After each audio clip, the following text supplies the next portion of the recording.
super, but one of the things about when you use the guard cancels in this game, you sacrifice those VP at the top. After a while, you start taking more damage, and it really adds up. And right there, we saw a 50-50 setup going for the jump light overheads. Zangief Dream in a bit of a precarious situation right now. Ooh. Yeah. There's that far I talked about. That's that button, that stop sign. Just get away. A little bit too overzealous with the 214H. Maybe trying to preemptively counter poke with it, but to no avail, unfortunately.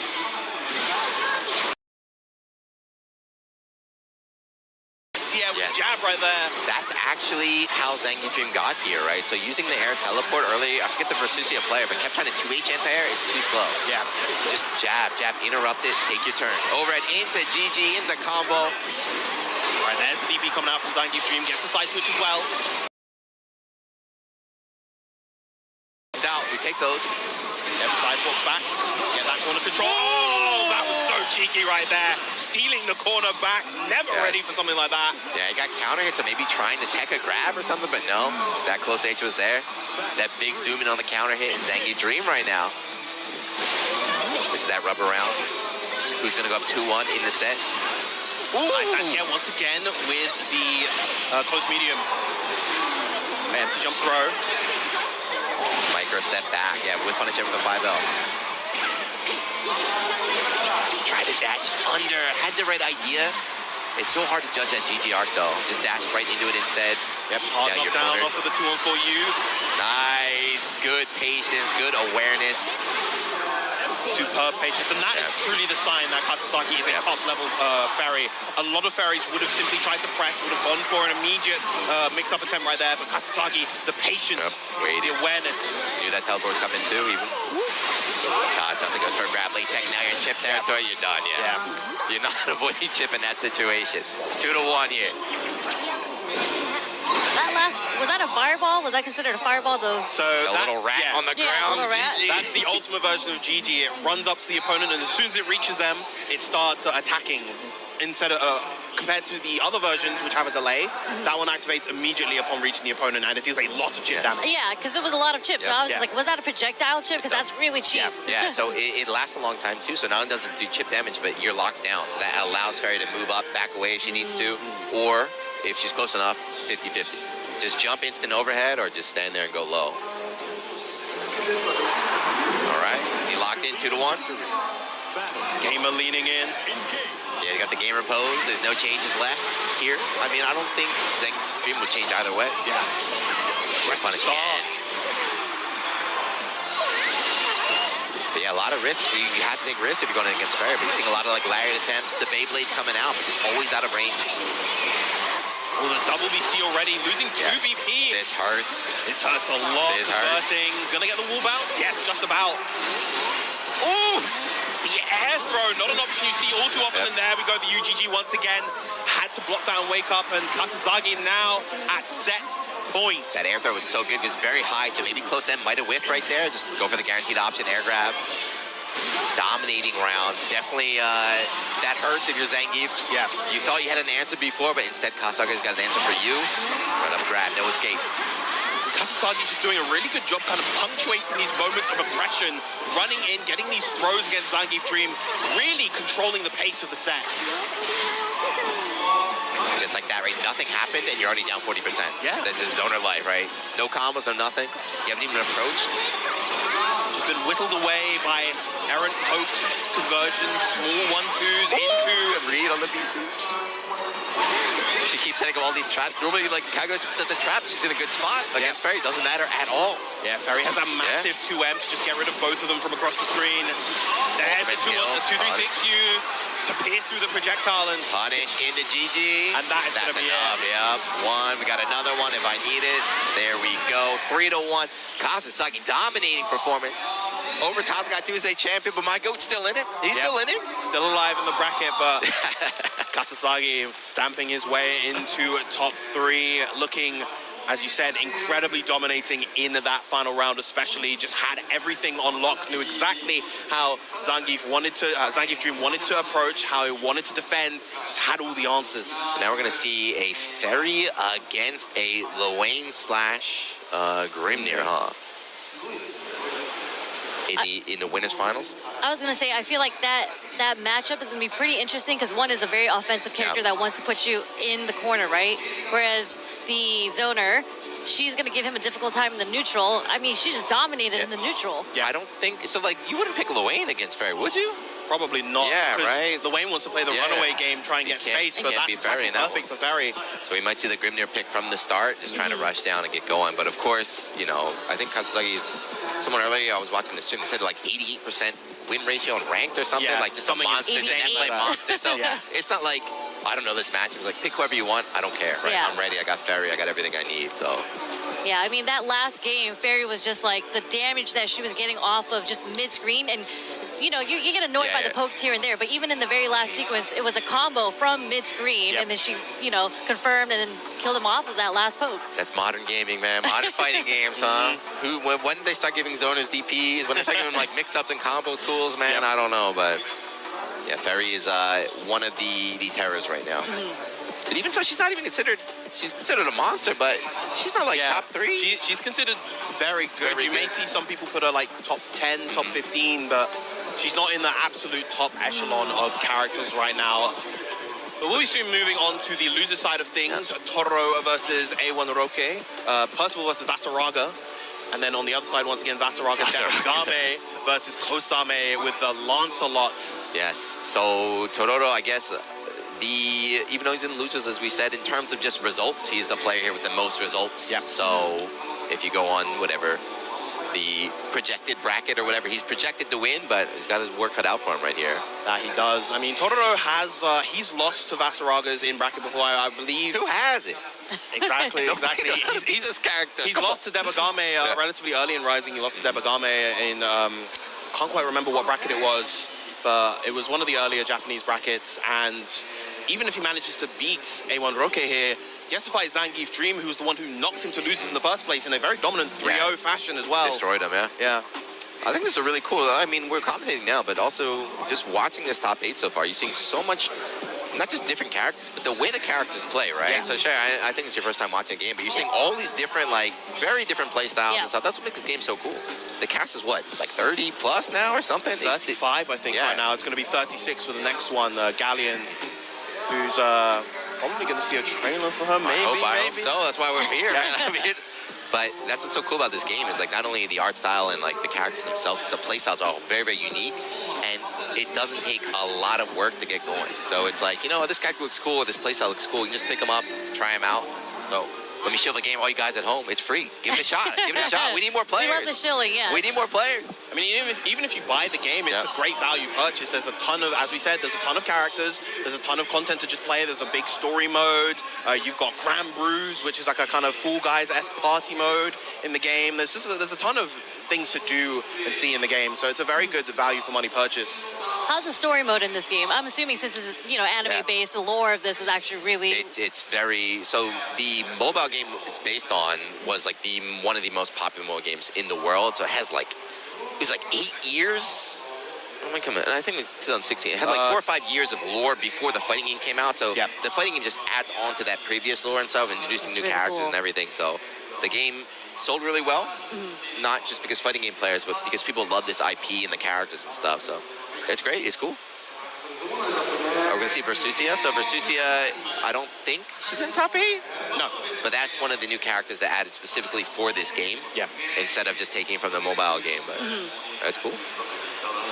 Versusia, was that the character that he had brought out on the... No, that's this character right here. That's Basaraga. But another big body character. You're going to see Basaraga on... He takes up the whole screen.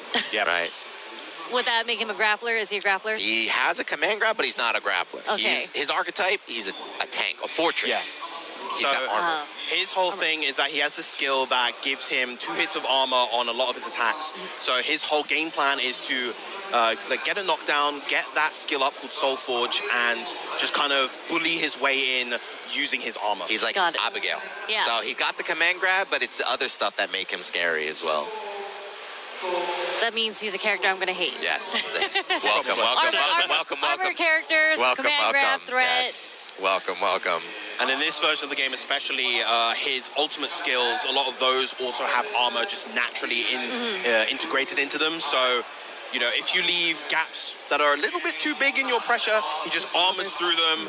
In certain positions, he gets a full combo for doing so. So very, very scary character to deal with. Meanwhile, on the other side, we have Percival, who is... That's your character. That is my character. He is a sort of kind of relatively slow, well-rounded footsie's fortress, I would say, that plays the mid-range incredibly well and has this special stock mechanic. So you're going to see a lot of Tororo kind of powering up to gain these stocks, and those empower his special moves with extra damage. He has one of the cheapest moves in the entire game. That he does. And he has one of the cheapest moves in the entire game. You're going to see it. We call it the flame carpet. The flame carpet. You'll see it Okay. used very liberally. That's, I mean, that was Dhalsim's V-trigger in Street Fighter 5, except it was so-so. In this game, you can use it whenever you want. Yeah, it's going to be everywhere. Early on the spot dodge, and there's the Soul Forge coming out. Armor on the tackle. Yeah, somebody's armored up and just walking at you. You just have to, you can't like zone them out. You just have to take it and deal with the mix-up, so. And there's the flame carpet set down. That area, that puddle on the ground, is consistent damage over time if the opponent is standing in it. Oof. With grab and no punish. Nice DP on the tackle. Flame carpet again. That's 2. Count them out. Stream chat at home. Count them out in the chat. So not only does it do damage over time, but just the startup as well with the projectile, it does everything, right? It beats mashing, it beats throw attacks as well. If you don't know what to do, just flame carpet. Pretty much. Flame carpet number 3. All right, converts into the stab. No stocks right now, but finally finds an opportunity to get one. Big jump on the ground. Oh, no! The accidental boomer check. And that's going to convert into a kill as well. Yes. Yeah, very unfortunate. So he tried to guard cancel right there. What happens is that if you guard cancel and you're not actually blocking, you get that attack. Yeah. So you can mess up and it helps you out, right? So lucky win there from A1, but we take those. We take those for sure. Right, goes for the command dash. Percival has a command dash that we saw right there that has multiple different follow-ups out of it. He can go for a very fast low, he can go for this kind of big plus-on-block overhead-looking move, and he can go for the stab, which does a ton of damage. Or you can go for nothing. Or you can go for nothing, That's also good. You can go for nothing and just get in your face. What a back dash. Nice. On some throw attempts. Armor. Yep. Flame carpet again. Nice pick up of the U Instinction, the U Fireball. Nice DP again. This is looking rough for Tororo. Gets converted into stab, but the high health of Vasaraga. He's got too much health. He's an actual fortress. Yep. He tried to armor through, but it's only, what, 2 hits? Right, so the third able to break it, able to get the punish, and now this is very scary. Blocks, but you got chipped out. Not able to contest right there. I think maybe wanted a DP, but messed up the input somewhere. And that's going to be the first round, first game going to A1 Roque. Yeah, but these characters are interesting because they both have their own version of a stock mechanic, right? So Percival, of course, got the flame stocks. Vasaraga has the armor, so they kind of need to create that distance, so maybe after a knockdown they get powered up. But when they don't have it, that's when they're looking to, like, let me get a little bit of time, let me knock you down, let me get my strength here. Yeah, generally speaking, I feel like Percival wants to actually kind of suffocate Vasaraga, prevent him from getting the armor. Because I think, generally speaking, an armor stock is more high value than one of Percival's flame stocks. That's why we're seeing it. So it's been rushing down consistently. For the stack to the right, nice challenge right there. There's the armor, right? Whenever he does that little flex right there, he's got the flames around him. Now he's armored up. And there we go. Left the gap a little bit too big and gonna get armored with the U battalions of Finn to a full combo in the corner. Exactly where you don't want to be against this character. Knockdown confirmed. You see, yeah, normally right there, Percy would, after the knockdown, you know, get some stocks, but he's usually just to rush in, keep that pressure going. Then gets countered right there, goes for the BC. Under meter, you know what's coming, you gotta be scared. Armor or command grab. Oh, BC's the low, that was minus, so could have taken his turn, but A1 Roque taking another round. Yeah, and you see what happened there. So we were hyping up, you know, the ultimate skill armor, the ultimate command grab. Instead, he just woke up and mashed, right? You should be thinking about these options. A1 knows that. You go for the level 0. Oh, nice check. Go for the plus, Walk forward. And turns, and you are cornered. Tororo just really struggling to establish anything right now. Good DP again, but he's not getting a ton of damage from these DPs contesting these tackles. Nice punish, but he still gets to keep the armor right there. Good duck, and you're super minus, but not aware. We call that the plus on whiff. Plus on whiff, Still my turn. Yep. Dodge on the tackle, yeah, but goes for grab, able to tech in time. Yeah, traditionally, you think, Vasaraga is the one that doesn't really control the flow of the match, but up until now, Toro's been cornered. He's the one been in the corner. A1's one dominated. Right, but now this is the position you want to be in, first of all. And this range is incredibly strong for Percy. He can just kind of sit and react to everything that Vasaraga wants to do. Oh, right back at you. Yeah. That was the mistake that won A1 in the first game here. The guard cancel with no guard cancel. Just gets a reversal raging strike. Bayo went for the command grab throw, just out of range, did not get scooped. Gets a far heavy, doesn't convert, and there's the chance for A1 Roki to get the armor. Good reaction. Yeah, so that stomp in particular, it goes beyond the 2 hits of armor and has full armor. That was reaction to the reaction right there. I've got an answer for your answer you showed me last time, Toro. Another DP, here comes the throw. Frame kill into, no flame carpet. Oh, had the counterplay at the ready, spot dodge, and was able to avoid the stomp, but unfortunate for Toro, not getting the punish. Didn't have the full ultra armor right there. Armor's up no whip right there with the 5-8. Just harassed with this far medium, no conversion after the far heavy. Just chilling in front of the front. Yeah. Why does it last so long? What does that last forever? Nice use of the medium 50 meter, you know what's coming. Yeah, there's another one. You know what's coming. When you're in that position versus Totoro, especially as a character like Vasaraga who doesn't have the best defensive options, it is so difficult to contest your way out. I mean, how long does that flame carpet actually last? A long time. It lasts forever until it does a certain amount of damage, I guess. But you see, it seals the area. Yeah, he was stuck in the corner. Yep. If you walk forward, it's like, do I stay here or do I walk forward and just give up on my life? There's nothing you can do. You can try jumping, but, Vasaraga's slow, floaty, like easy anti-air right there. It's almost setting up checkmate situations. All for 50 meter. This is the prime reason as to why people regard Percy as a very strong character right now. The fact that he can kind of control the corner without really having to commit to much. Again, the DPs have been so on point from Totoro. Go. Nice pull out as well, but still gets the armor. Nice. Crucial for A1 Roki right there. Tried to backdash, I got called, but the second shoulder tackle gonna get called. There we go. Catches the delay max this time. Gonna convert with the flame carpet. That's cheap. I thought that was gonna work, but no, just had a range on the 2M. Yep. And had more than enough resources to kill here, Pile, bunker. Tororo, I think he figured something out because he was getting cooked game 1, but now he's taking control of the match. Yeah. Found his momentum, found that stride. He's been reacting to all the shoulder tackles with DP, so. Dodge, a little bit too early though. All right, A1 getting started here. Nice reaction with the throw on the clash. Yeah, got the back throw too, so taking that corner. Oh, not quite. So that can set up for a true block string, but not quite in that range for Vasaraga right there. Yeah, so there's no reason not to match DP, right? If it's true block string, you're going to be in block stun anyway, so just do it. Building meter, he's at 40. 47, he's at 50, there we go. And has enough time to anti-air as well. Good all time, the panic jump backwards. Oh, wish the throw right there. All right, A1 Roki with the chance. 1 BP to his name. Oh, pulls it out right there. That is a very risky option to go for that in that situation. You can just get a throw punish if it's blocked, but A1 Roki gambling. What did Toro do? Was he jump start up? I think he tried to jump, maybe go for a delayed jump right there to get out the corner. Yeah, there was no counter, he just got tagged. Right, good catch with the 2U.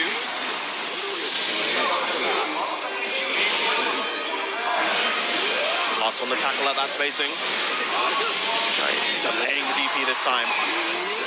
That's one, run up, Flame carpet, even if it doesn't work, fading out a move, it still exists. Yep. Scoop, command grab, now you're cornered. Clash, I learned that earlier today. Ultimate fireballs just negating each other, the carpet does not come out. Yep. A1 Roki establishing the momentum, getting the corner presence. Right, just block that out. He's got 50. Spends it on the fireball, nice dodge, no more meter for you. Instant. The flame carpet, the fight out. Yeah, but he had very big health deficit, so even though he was, swinging his way out, he had a lot of work to do. A1 fearless smashes out. Yep. 2-1 now for A1 Roki. He's chilling. It's back and forth, he's chilling. Yeah, real back and forth. Totoro looking at his notes. It says more flame carpet. Do it again. So after all those EX dashes that A1's doing, does he get to change up what that follow-up mix-up is after? That's why Tororo's getting hit? Yeah, so there's a bunch of different follow-ups that Basaraka can do from that march. He has that big high slash, he's got the command grab, and he has a big low as well as the armored stomp and the big overhead swing. That's the fully armored stomp. Right through him to beat you. So every time he walks forward with armor, it's like a guessing game. In his favor, of course. Same thing as Abigail, right? Abigail had that same forward walk, right? A1 rotate back. Almost in the flame carpet, but not quite. Not able to get a confirm into stab. Against allow. Flame carpet again, just backing away. So even if you don't take the DOT damage, it just forces you to move away, giving Percy some range. Another one. DJ Caldadi, another one. He's almost at 50. That said, though, 100 meter on the side of A1 Roque as well as the armor token, but it's now gone.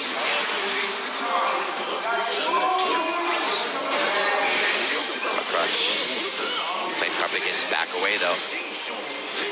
They're both playing this kind of long mid-range, very pensive. This sudden jump scare with the H. Schneiden. That would have killed it in the last game. Uh-oh, checkmate. Yeah, this is a real tough chip situation, yeah. Very little you can do there. Toro getting another round. These two are fighting back and forth, clawing at each other. I guess the low this time. That's for the low, yeah. Not a big damage, but able to get that armor, able to get that momentum started here. Yeah. Sweet. Delay to the walk. Not your turn yet, Tororo. Nice dodge on the fireball. It's time. Went for the command grab this time, the light command grab. I just noticed he doesn't take DOT when he walks. Another. There, free, let's go. That was definitely a mistake. Another one, that's twice. He tried to flame carpet both those times, and now A1 is at set point. Is he doing? You gotta play easy inputs like me. Do easy input. Yeah. Just press 2 buttons. I saw him do that earlier too in the qualifying match. And it's a real rough misinput because there is a lot of recovery on that command grab. Oh, punish the spot dodge. Oh no, he's starting to crumble. Your arc to a champ, yeah, back to the wall. DP's out. No stocks. Flame carpet again. A1 just backing away. Just backing away. He's content. You know, you can have this space. It's fine. All he needs is one.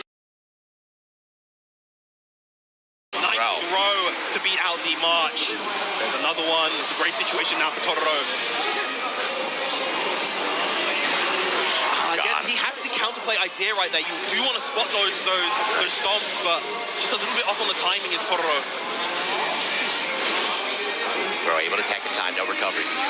With back dash here on the Garmin. Another tech again. Spot dodges coming out from Tororo. That's a huge hit. Not quite enough to get the KO, and he's almost going to build enough for another flame carpet. You're done. This is chip. Yeah, doesn't even need a chip. Just hits him right there. Back and forth. You're right. Yeah, caught him trying to go for a 2U to control that mid-range, get a huge hit, but Tororo fast enough with the flame carpet.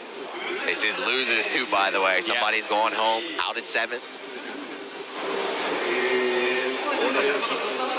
And 7th, you know, would actually be a pretty champion here. We're so used to seeing him in top 3, top 4 of basically every event that he attends. So for him to get 7th here would be uncharacteristically low, but still. That's how this tournament's been going, right? Yeah. That's what happens. You see it in Street Fighter 2. When you start getting these big entrant tournaments with so many strong players, you know, not everybody can be the favorite. Yeah. I mean, Gamera out at 49, Rookie's out at 33rd. Oof, he held it. Made up the smart, DP, You're seeing now adaptations here in Game 5. Big sight from A1, backing away. Huge count hit right there. Chooses not to spend any BP for the corner carry, but there's the U command grab. Fully invincible on wake up. Have not seen that yet, huh? Goes for the high, plus on whip, like you said, Turtle just backing away. Command grab from downtown. No access to the command grab right now. Jumps out. Good block on the BC, but another one. Training the fireballs. Sands cancel try. Oh! Another command grab, and now once again A1 at set point here against Tororo, your Arc World Tour 2024 champion. You're right. He's not a grappler, but he wants to play like a grappler. Like those rounds just come out. Yep. Armored up. No, the power bunker not in time. Tries to punish right there, and he's gonna get punished. All right, 3 stocks this time. Armor's through, and you're cornered. Take a step back, chill. Nice spot dodge. Oh, this time the armor again. Game 5, he's bringing out the tricks, and it's like, you haven't done this before, why are you doing it right now? Yep. He's saving it for when he needs it. The counter hit far heavy, but no conversion from Tororo. Walk again, right? Oh, no. Oh, huge spot dodge right there. And no BP on the side of A1 either. He's dead on the next hit with that damage probably. Tororo, this is your chance. Back to the wall, but the armor pull out is gonna do it. A1 taking it over Tororo in a Game 5 set. Tororo going out at 7th place here at EVO Japan. That's a huge stuff for China, huh? So this is not only, I think, even Tororo doesn't stand up yet. He knows that hurts. Yeah. Oh, we got the awkward handshake at the end. You love to see it. But damn, so China's showing up, not only getting here in top 8, but beating the AWT champion on stage with Vasaraga, a character that is not really ranked too high. Yeah. It was a case of Tororo not really being able to enforce his will onto A1 the way that he probably wanted to, you know, not able to get a lot of those big counter conversions. We only saw one time where he caught a delay mash with the flame carpet, and just a lot of the time, you know, he'd go for a flame carpet, A1 just kind of walks out of range. Slowly walked away. Let me armor up. Yeah, someone out here. Yeah, great stuff once again to A1. He will be moving on to fight Zangief Dream in the next set. And now we're going to see another Vasaraga. We're going to see another Vasaraga right after this. More armor moves. Yeah, so Debagami in the big body. This is, my prediction was right. What should, so you are a Percy player, what should Tororo have done against Vasaraga? Nobody knows. Yeah. Do you have the answer? It's tricky. It's literally just a case of you have to get him into the corner. And I think Tororo is very conservative with his BP usage. He doesn't tend to go for the Raging Strike extensions to get characters all the way to the corner. But I don't know, maybe that was something that he needed to try to force A1 into those corner situations to just harass him with that far medium and get those conversions from there. It's tough. It's tough. So you get him to the corner and then, you know, armor walk out or shoulder attack out. Suddenly you're back in mid-screen with this character. So very good. He's proving it now. Another thing too that I'm not too familiar, but I know Debagami has been the Vasaraga loyalist for years and years and years. So this is a character loyalty, character love paying off here in the big top 8. Meanwhile, on the other side, Kosame, we mentioned before, he has had an incredible losers run through this bracket. He got knocked out round 1 and now has made all his way to top 8. But we're going to see some replay clips, of course. A1 taking that first round. Very strong with the RS conversion. Do you know who Kosame lost to? A Bubs player called Tetsu. Okay. Round 1. Not sure how the rest of their bracket 1 went, but the armored walk. Was on the throw, unfortunate for Tororo right there. Yeah, it's one of the hard things. You know, Vasaraga is so big. There's a couple whip throws you saw throughout this set where, like, you think you're in range, but his hurt box is so extended. It's awkward, yeah.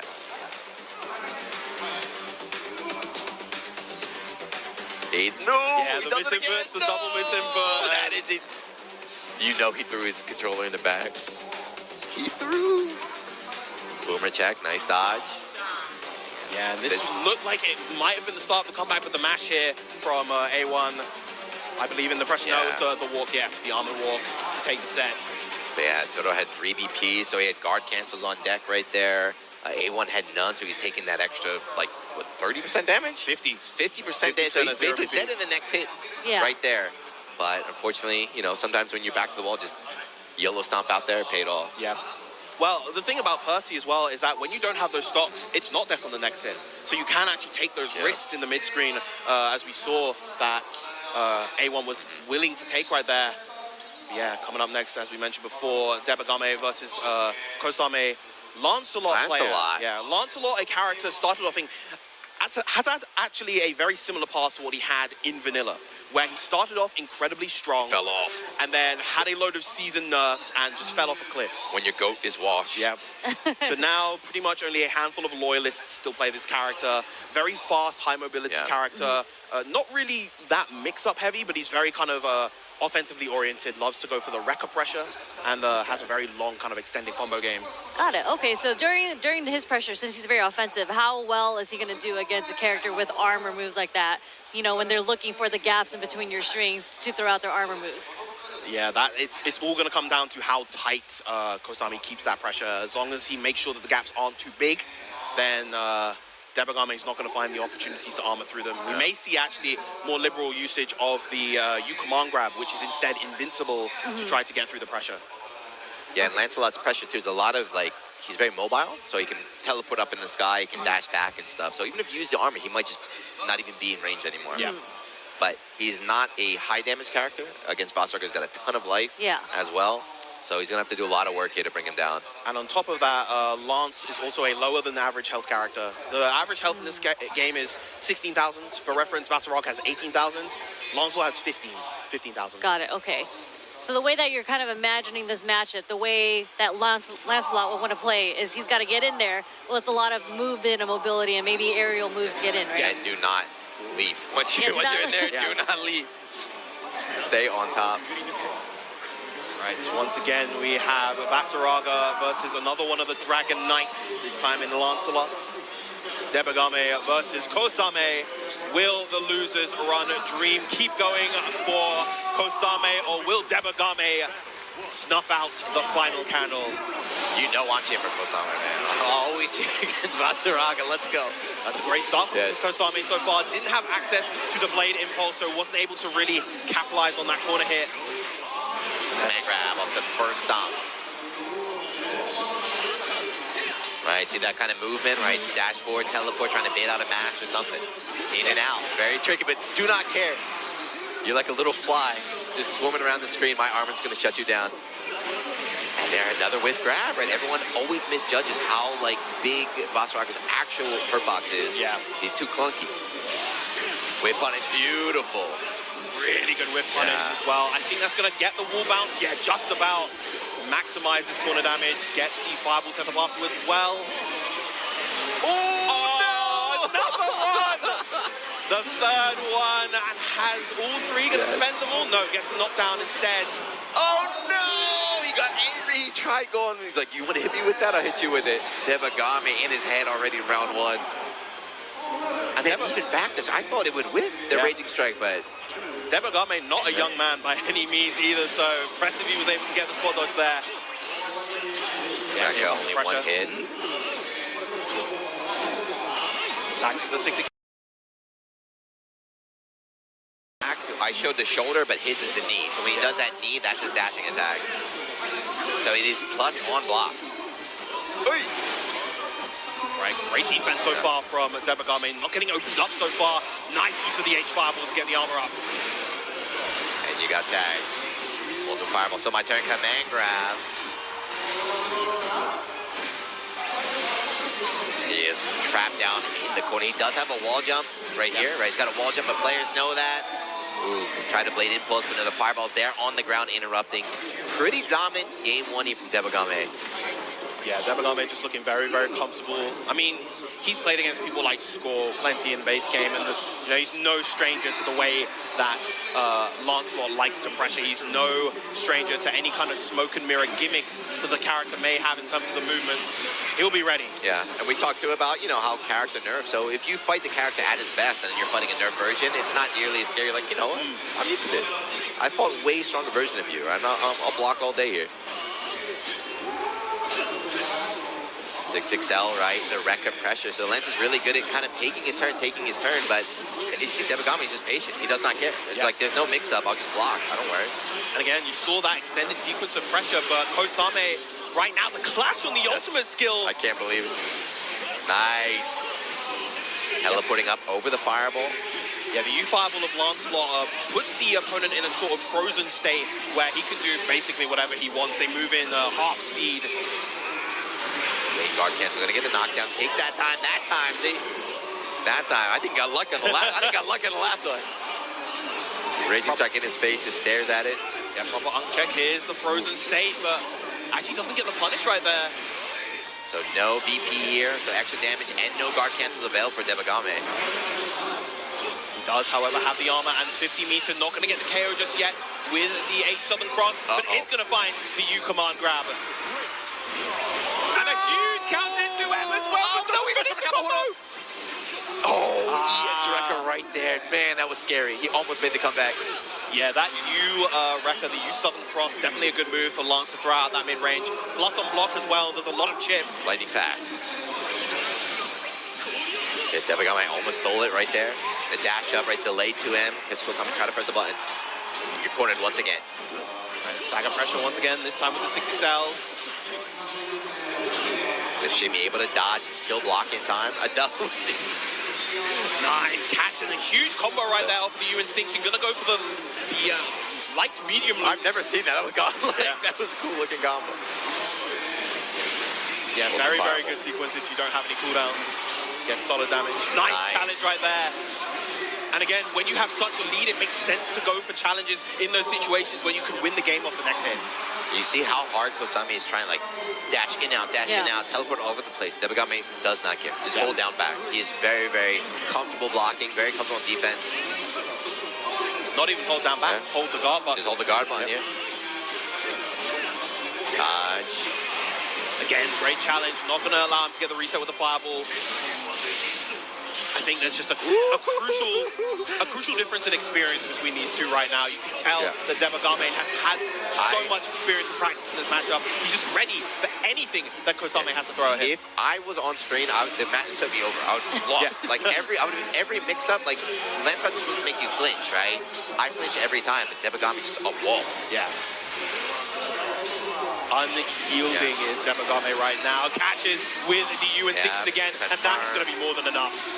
Once again, the low health of Lance finished off. Not even done with that combo. Just this is, if you're Kosami, this is definitely pretty disheartening. It's like an anime villain, right? It's like I can't make this guy do anything. Yeah, Debagame, I was saying he's literally just a wall, as you mentioned. He's just sitting there, and anytime he does get close, he does do an armor move just to get out of the situation. It's like, is that all you got? Is that all you got? Really? Is this the best you have right now? And even jumping away from the fireballs. Yeah, that's I mean, my experience, I know a lot of other people have it too, but when you fight against Basaraga, a lot of times it feels like you're killing yourself, right? You have to go in, you have to open him up, but like, the good players will just hurt you for doing that. It's like, what am I supposed to do now? You hesitate when you have advantageous situations. And it feels especially bad. Okay, finally works his way out the corner. Going to use the U-Blade Impulse for the side switch. Thank you. Get a max damage combo as well. But look at that damage. You say max damage, but look at that. It's nothing. Wow. Yeah, goes for the cheeky side switch follow-up. Nice jump back from Debagame. Command grab. And you're a 1BP. That command grab does so much damage. Done. Yeah, it's made all the more disheartening knowing the fact that Basaraga is that high health character. You know, your normal relatively low damage combos are doing even less against him. Meanwhile, he hits you with a basic B&B. Or that command grab, you saw did just as much damage as the B&B. As the combo, With meter, Oof. Double jump H connect, still my turn. Good dodge here. No meter for you, no plus frame. Again, just Debagame is really, really understanding when Kosami wants to back off, and he immediately has that H fireball at the ready to be able to take his turn properly.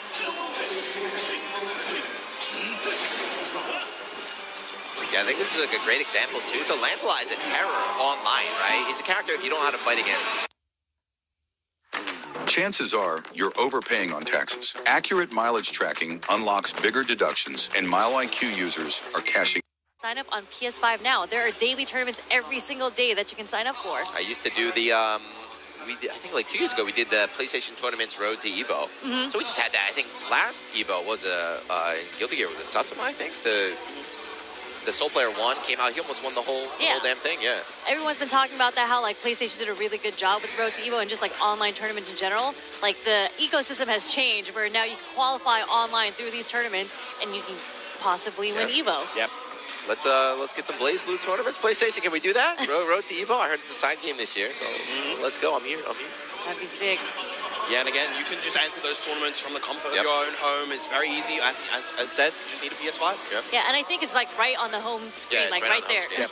And the cool thing too is that they are, the daily tournaments, but for the bigger ones, they do have proper stream production. So like, if you've never been to a tournament, or if you don't live in an area that has tournaments, you can just from home. It's a lot different when you have people on the couch talking about your gameplay. You see your name on the screen and everything. You're like, hold on. It's a different level right now. But here we go. We're in top 6, so we've had our first 2 players go home. Torodo, that's a big surprise, and then Bosame as well. But with 6, we got Shio, Kasasagi right here, Zangief Dream, A1 from China representing down there. Oh, so that's what we're going to go through, yeah. Versus Zangief Dream. Cagliostro versus Vasaraga. Vasaraga top 8. That's 3 Vasaraga matches in a row. Yep. He's not a very common character in tournament play, I would say, right? Yeah, not like that super common. He has his reps, particularly we see quite a lot in North America. People like Blue Sky Guy does incredibly well. Fuse Lit does very well there as well. We've got a couple in Europe too that don't actually enter anything, but they're very, very strong. Netplay Warriors, Netplay Warriors, let's go. And then of course we have here A1 as well as Debagame doing incredible work. Something very cheeky in this matchup that Cagliostro has access to, and that Zangief Dream will most likely abuse. She has an F-Shiki versus Tool character. Oh yeah, I saw her do that early. Actually, he did it against the Versusi player to qualify. Yeah. So the F-Shiki Fuzzy Guard or Fuzzy whatever mix up, every game calls it something different right here. But like the instant overhead, the rising instant overhead off of a trap. So yeah, that's a big character. He's open. So you'll see too. So I think Sherry, in the last match we saw Lancelot was struggling, right? Because he had to go in. Yep. Cagliostro is not going to go. She's going to force Vasaraga to struggle. Because she's a zoner as well, right? So she's going to throw zoner, traps and like just slowly chipping him down. So he had a Zangief Dream lost to the Ferry, right? Yes, so Kasasagi before. Couldn't play the game he wanted to play. Now he's going to be able to play the game Cagliostro wants to play. So should be pretty good. I want to cheer for Zangief because that's Tatsugai too, but I want to see China go far too. Yeah. This is their kind of premier breakout tournament, so I want to see how far they can go. I think it's really cool though that Zangief Dream has made it this far, especially coming off of a bit of a disappointing performance at Slashback not too long ago, just last month in NorCal. Yep. Shout out to Sai. That one looked amazing. Yeah, absolutely amazing. Got 9th, actually got eliminated by fellow countryman Patapon in losers. So very unfortunate for him, and was really feeling down on himself, but clearly has gone home, done the practice, and has pushed himself all the way here to losers courses. Battle of the Greens right now, huh? Very green. Battle of the Greens. Oof, command grab. Yeah, so you see A1 as well, he knows, right? Both players understand how this match is going to work, so A1 says, I have to be the aggressor, I have to stay on top of Cagliostro now, and it's working so far. Yeah, playing it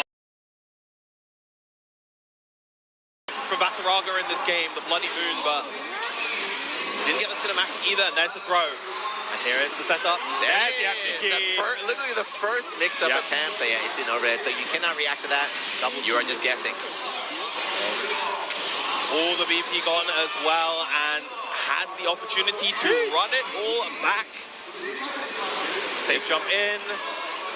Goes for the low this time, but doesn't convert. He didn't have the cooldown. Yeah. Oh, double dodge into nothing. Man, what a comeback that was. A1 kind of let it go. That was all of what, a back grab? How did you get swapped the corner? I don't remember, but yeah, we saw that 50-50. The first time went high, second time went low. Just have to guess. Now once again, this time Zangief Dream off to the races, a strong start. Gonna set up for the F-Shiki double trap. And here's the safe jump after the double rock charge. Goes for the empty low instead. It's so hard to deal with. Good block on the teleport, and the BC could jump back from Zangief Dream though. Nice. Try to go for the shimmy on the tech right there, but A1 instead going for the ultimate command grab. Able to reach. One trap and then jump away. Fireball stocked up. Now, got the space, goes for the U battalions, gets a huge combo off of that, missing the heavy afterwards though. Tries to dodge, but no, second part of the tackle is there. It's my turn. Hey, run up throw bait with the air teleport. Yeah, that heavy teleport, the spare body is so good. The air burst in particular, such a good throw bait, very good mash bait against like 2Ls. and it has those invincibility frames, so if you try to do a wake-up DP and she goes for a meaty teleport, she avoids the DP a lot of the time. It's very tricky too on top of the rest of her kit as well. You know, the traps on the screen. She's teleporting all over the place. They're like, what is going on? Yep. Come on, nice. This time ready. Yes. Fool me once, shame on you. Fool me twice, well, that's simply not going to happen. No escape. That punish, really? He's still recovering from the tackle, I don't know, but... Wow, recognition that that was like a fake safe jump to go to the armor right there. A1 ready for that situation. Armor through. There's the DP coming out from Zangief Dream. Gets the side swap into the throw. And another safe jump. Oh, goes to the trap. Good check on the throw. See, we keep guessing wrong because Kagos is so flexible, right? Yeah. Mix up, no air trap, teleport, she can do whatever she wants. And we mentioned that that walk has 2 hits of armor, but that far heavy has 3 hits. Does it all. Incredible button for Cagliostro. Don't let the Kagos players hear you say that, though. This character is very, very, very strong, but for some reason, whenever I fight against her, people in chat, she's not that good, bro. She ain't that good. And again, just ready for the command. Nice backdash shimmy on the throw attempt. The sword is Zangief Dream right now, the text, but still taking damage. Still stuck in the corner.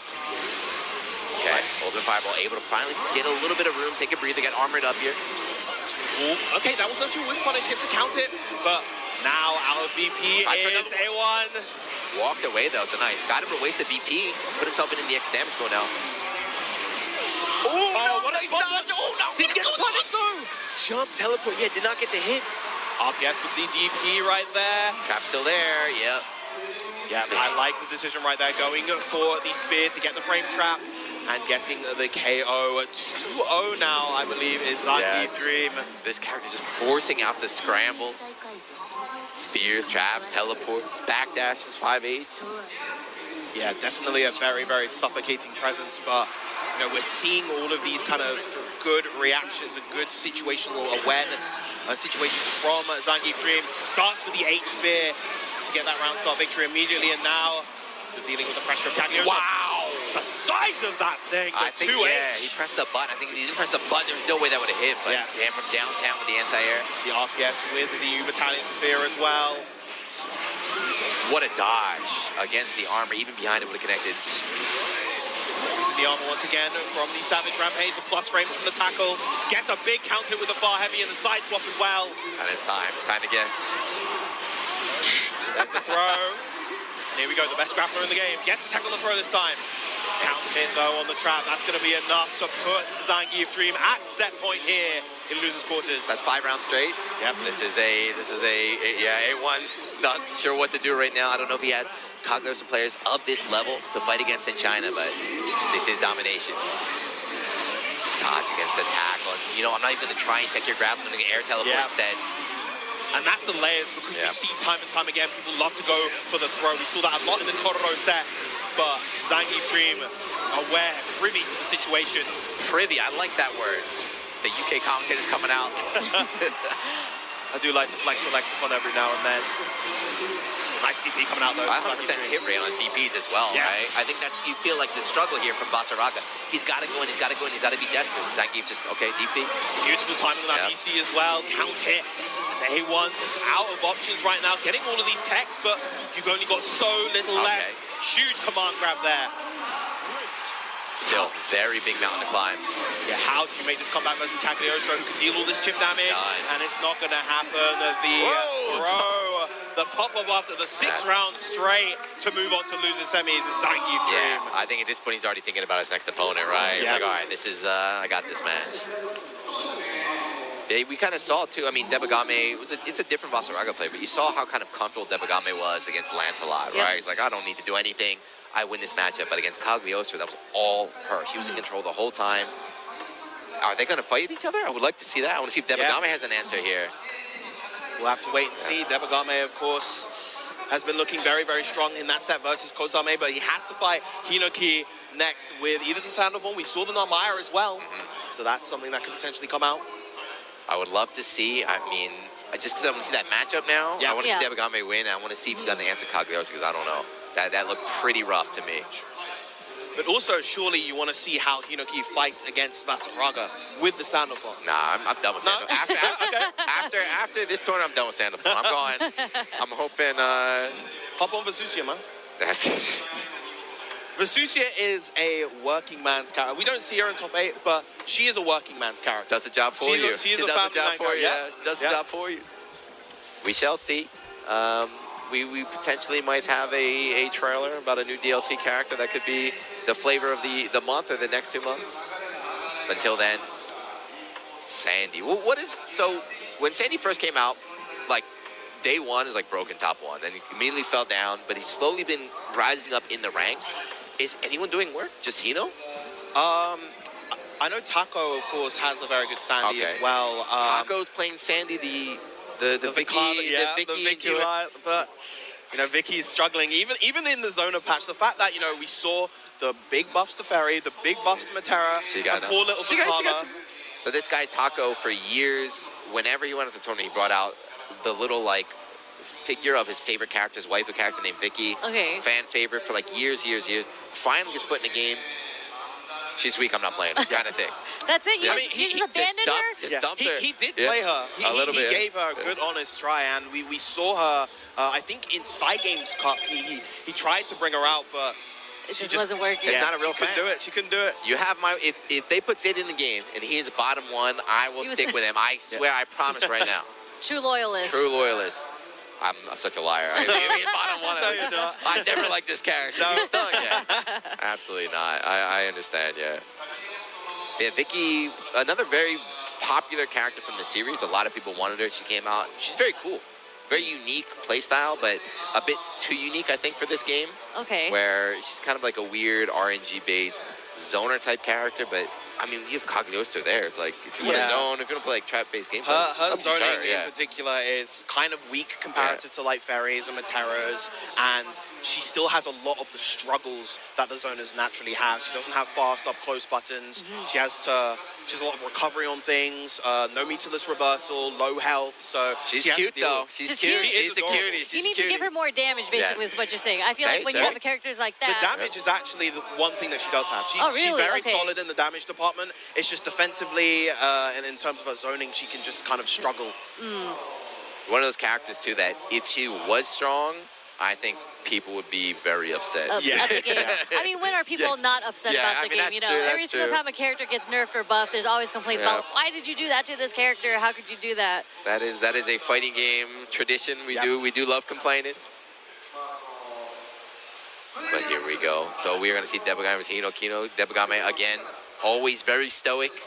Like, he represents Vasaraga, I guess, right? Just always chill, just like on the iron wall. I am interested to see how this matchup goes because Debagame, again, he was playing against a character like Lancelot where he's getting rushed down, but he just was not getting opened up. Sandy doesn't seem like that type of character because he's so fundamentally based, right? Yeah, he's pretty neutral. He doesn't be a little bit more mid-range. Yeah. Eventually, everyone is going to have to go in against Vasaraga, but being able to like whittle him down a little bit. She is cute, yeah. Very cute, very popular character. Yeah, we'll see. Hino could, as we said, we can see Narmaya as well, another kind of like mid-range kind of character. I feel like the mid-range characters might struggle against him because of his armored moves, right? Like, he's just looking for a way to armor in to get next to you and put you in that 50-50 mix-up. Yeah, you're always, even like the mid-range characters, going to have to go in eventually, but they can still be a threat outside. Like a stray poke mid-screen into like full conversion is stronger than what Lancelot has. Yeah. Lancelot really is nothing else but good at getting in your face. And of course, Sandy does have a very solid fireball game. We might actually see Hinoki lean towards that fireball game. I wouldn't be surprised if we saw light mode, wind mode, light mode, maybe even the water mode. Getting the orb out there. I haven't seen water yet. We might see him pondering the orb. Fire. Fire. Never mind. It is a little bit, So playing the different elements as well. It's not super different, but you tend to have the one element you're most comfortable with. So maybe on paper, maybe water is better. Or maybe playing a wind zoner against us is better. But he's comfortable playing fire, he's sticking with fire. So here we go. Great solid damage from that. Oh, but gets a no escape throw. Oh no, and big DP. Yes. That is a huge damage, close heavy starter. Yes. That's good, though. I mean, yeah, that's good. I like it. Whenever a DP gets baited, you better melt. That's how it should be. Jeez.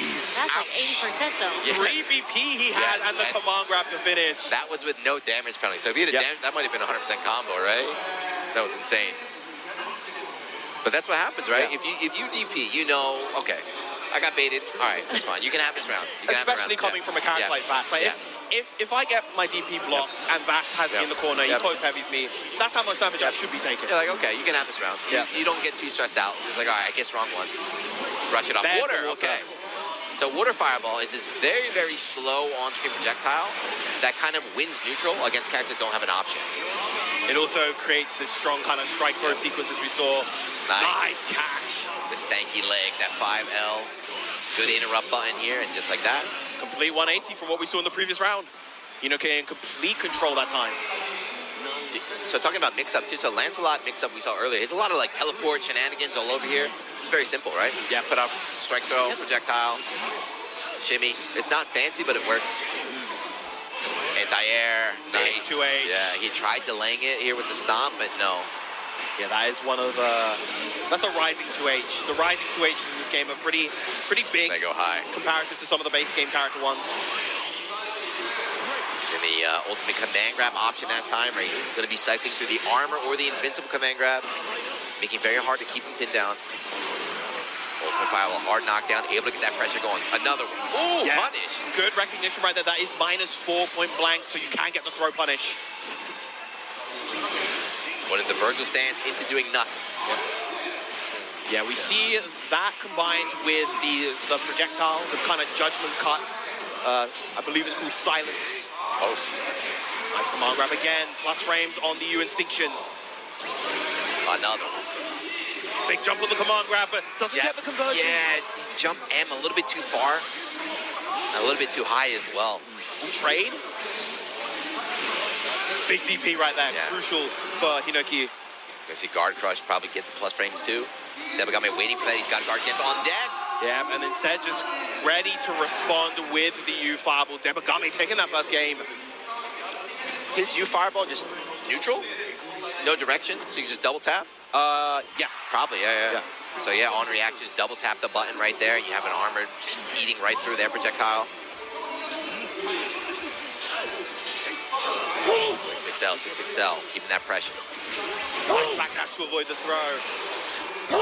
We've been seeing that every now and then from players, using the backdash to avoid the throw in the corner. It doesn't have any kind of involve, but it is, well, it avoids throws because of the airborne state. Nice stack with the 2Ls. Most 2Ls in this game are minus. Vaxrock is one of the only ones that's 0 on block instead. 0 on block mid. It needs it. 6XL, still mine turn. Yeah, 2M got the counter. Had to confirm, didn't get the full combo. No way out into the corner. And see Hino just sitting on 100 meter for a long time. This character doesn't have great ultimate skills. His fireball's all right. Yeah, the fireball's decent. The best one probably the Lariat, the use on hard strike. Converts anywhere mid-screen into solid damage. But we don't see like neutral like flame carpet where just like you have just throw it, or the boys, right? Yeah. Just being able to throw out ultimate skills whenever you want. He missed the link, that's hard. Yeah. But yes. Ooh, love it. Instant overhead with the JU once again. If that's blocked, Sandy is very punishable, but you're not ready to block that in that situation. Ferry does something similar. It's very punish, but you have to be ready for the punish too. It's an awkward punish as well. You need to use a forward moving move. Nice DP. Once again, the fire comes out. Wow, challenging on the minus frames right there. Just seeing levels now, right? Yeah. So Hino tried dashing in, maybe going for a grab. You saw that earlier? No. This time the button is out. Wow, catching that preemptively. Nice little conversion right there into the U-Fireball. Nice chunk of chip from the Armored March. Yeah, we got the double guard cancel too from Hino. That's a little bit of a dub, right? You didn't get a lot of damage, but you got 2 DPs right there. Yep. A load of chip and plus frames right there for Hinoki. Okay, ultimate command grab. And now, both players pretty low on health, 100 meter here to Hino. He can kill in the next hit. Debagame off a good starter? I think he's got him too. Yeah. Just walking forward slowly, building meter as he does it, see? Built like 40 meters, just walking forward and blocking, walking forward and blocking. Walked Hinoki into the corner as well. All right. Ultimate skills on deck. Ultimate command grab, ultimate armor. Very slow, very pensive from both players, but gets the hit on the... I love that. Whenever I win, I just start to fireball, don't do anything, and they get hit, and you're like, oh. Yep. That move on hit, you have like 8 seconds confirmed. Yeah. I was going to say, that was quite the conversion, but if it's 8 seconds, yeah, you're then... just You like, have all the time in the world. yeah. Oh, they got hit? Sweet, thank you. They get kind of frozen in place after getting hit by the water fireball, the water ball, the orb. Sweet, I'll take that round, thank you very much.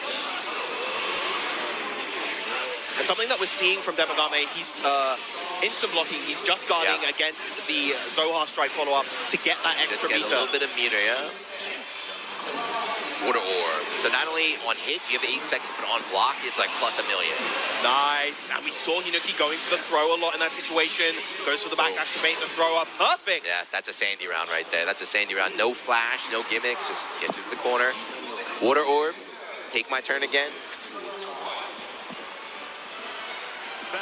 It's funny, just comparing it to the Lance match. Lance is doing quadruple backflips, teleporting all over the place, and he just walks forward. Yeah. And I think it's the efficiency at this kind of simple game plan is why people are rating Sandothon a bit more highly now. You got to be good though, right? Yeah. You have to be good to play this simple game plan. I'm not good. I cannot play like this. Tried to shave me, but yeah, the 2L interrupt in there. There's that open skill you talked about. Just full screen confirmed. Doubling it up. Get the meter back too. Yeah, all that corner carry too, gets the wall bounce. Hits the combo limit there, so no additional follow-ups. Jailing him down, yeah. Far L, 2M, Far L, 2M. Plus strength on the fireball. All right, finally a challenge with the follow-up, but Full screen dash and bait it out the command grab. Still able to get the punish. Yeah. Thank you. there is a ton of recovery on that. Thank you. If that move did not have recovery for as good as it is. Yeah. Uh-oh. Debagame started to think. What can he do in this situation? He's not switching. Yeah, he's locked in on Basaraga. Yeah, unlike Hinoki, who does have a decent handful of characters, Debagame very much Basaraga loyalist. Yeah, it feels like he hasn't even been able to get started, at least in that last game. The whole match was like round start, push in the corner, and then he's just dealing with Sandy pressure. We're warded up again. Ethereal Prison gets a follow-up, goes for the user strike for extra damage. He's not doing it. He got it. He got the setup. Twitter setups in tournament. So this game, you cannot combo off grab. That's kind of like a universal rule pretty much. He can with this setup right here. Yeah. And it does a ton of damage. This is off of throw. Yeah, there are only a couple of characters that can combo off a regular grab. He's one of them with that setup. Ferry, of course, as we mentioned before. Grimnir as well, but oof. All right, big U command grab from Debagame. Just what he needs to get something started, but the 2M preventing anything from going. Now set point for Hinoki. Yeah, after losing the first game, right? He just kind of turned up.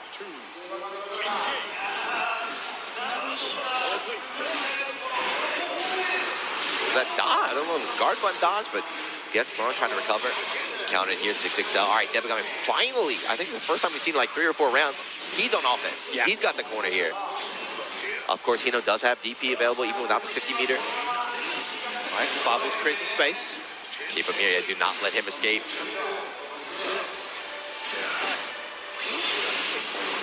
Oh, the fireball, yeah. I like that to get the hard knockdown to get back into the mid-screen. You get the hard knockdown, you get the meter refund as well. Yep. It's so good to do with him after basically any combo. Oof. Whipping and trying to press afterwards, but no luck on the side of Hinoki. Now Debagame, a nice lead, gradually expanding it as well. Oh no, wait, that was not supposed to whip. No. What happened? He was ready. What happened? The first time we see the punish all day. Yep. Hey. Nice, he gets the counter on the light as well. Not gonna build the meter to 100, but may still have the resources to get the KO here. How does he optimize? No. Uh-oh, jump user threat now. Jump user threat, doesn't even need the chip. Double fireball so fast. Lightning fast on the U Ecliptica is going to seal the set for Hinoki. He is going to advance on to fight against Zangief Dream in losers semis. 3-1, so Debagame out, tied for 5th place. The handshake. These guys all familiar with each other, you know. Very close scene out here. Yeah. close-knit scene. These guys have been playing this game for years so far, and yeah, just you know how all of these players kind of operate when you've been in the scene for so long, and these guys probably have run into each other in past events as well. So yeah, what's cool is this. So this is Grand Blue versus Rising. So this is actually, it's very different from Vanilla. So there are players, I know in NA, there's a group of players that don't like the new version, right? They kind of stick with the old one. You see it with like Guilty Gear too. Players don't like the new version. But in Japan, all the old heads are still playing. They're still on this version. So you're seeing them playing a completely different game, maybe some new characters, but they're still enjoying stuff and fun and everything. But Sandy, I'm still not sold. He knows a good player. he knows a good player. He's a good player. Sandy's mid. That's it. I'm saying it. I actually think in that matchup, it was more like, it was like a play style type of thing. Because Devagami, I feel like he's so like patient that it was actually detrimental to how he played against Hino. Because like he was just waiting the whole time. Like you mentioned, he barely was on offense because I felt like he was waiting for an opportunity to open him up, but he didn't get that opportunity because Sandy's such a solid character. He's just like, here's plus frames, here's a projectile, I'm gonna go behind, I'm just gonna take my plus frames and mix you up again. Run up 5L, throw, tick grabs. Very, very simple, straightforward gameplay, but it's, you take a lot of risk in this game too, right? So if Devagami did mash out correctly, damage is very high. So whenever I try to play Kino, because I'm not good like him, I'll be like, let me delay my grab, I'll get mashed out, I'll die or something. Or they'll DP and I'll lose my turn. Like you have to have a really good awareness on offense of like how scared they are, what their tendencies are. He's hard. He's hard. Yeah. It's very difficult to enforce, especially with the more simple oriented strike throw characters. Even characters that are strong in the game, Percival, for instance, he has that flame carpet, but his regular like up close strike throw, not usually what you're kind of scared of. So, it can be difficult at times to really enforce that game, and the really good players are very good at doing so, as we mentioned before. Yeah, it's always funny in fighting games where a character like Sandy, who is simple on paper, it's harder to win with at the high levels, right? Because he's not going to carry, you just have to be good. But anyway, here we go. We are down to 4. So Shio, Kasagi, winners finals. We see that first. I don't know how they've been doing it this Evo, but Zengi Dream and Kino there. I think it should be winners finals, and then we go into the loser semis and the losers finals. That's theoretically how it should be. And every tournament, they all have their own vibes, right? How they feel like doing it. Yeah. It's always a mystery to us, but yes. So Shio, we saw earlier running. Oh, please, I don't want to see more low aim action. I think we're going to see the Grimnir versus go Grimnir against Perry right off the bat.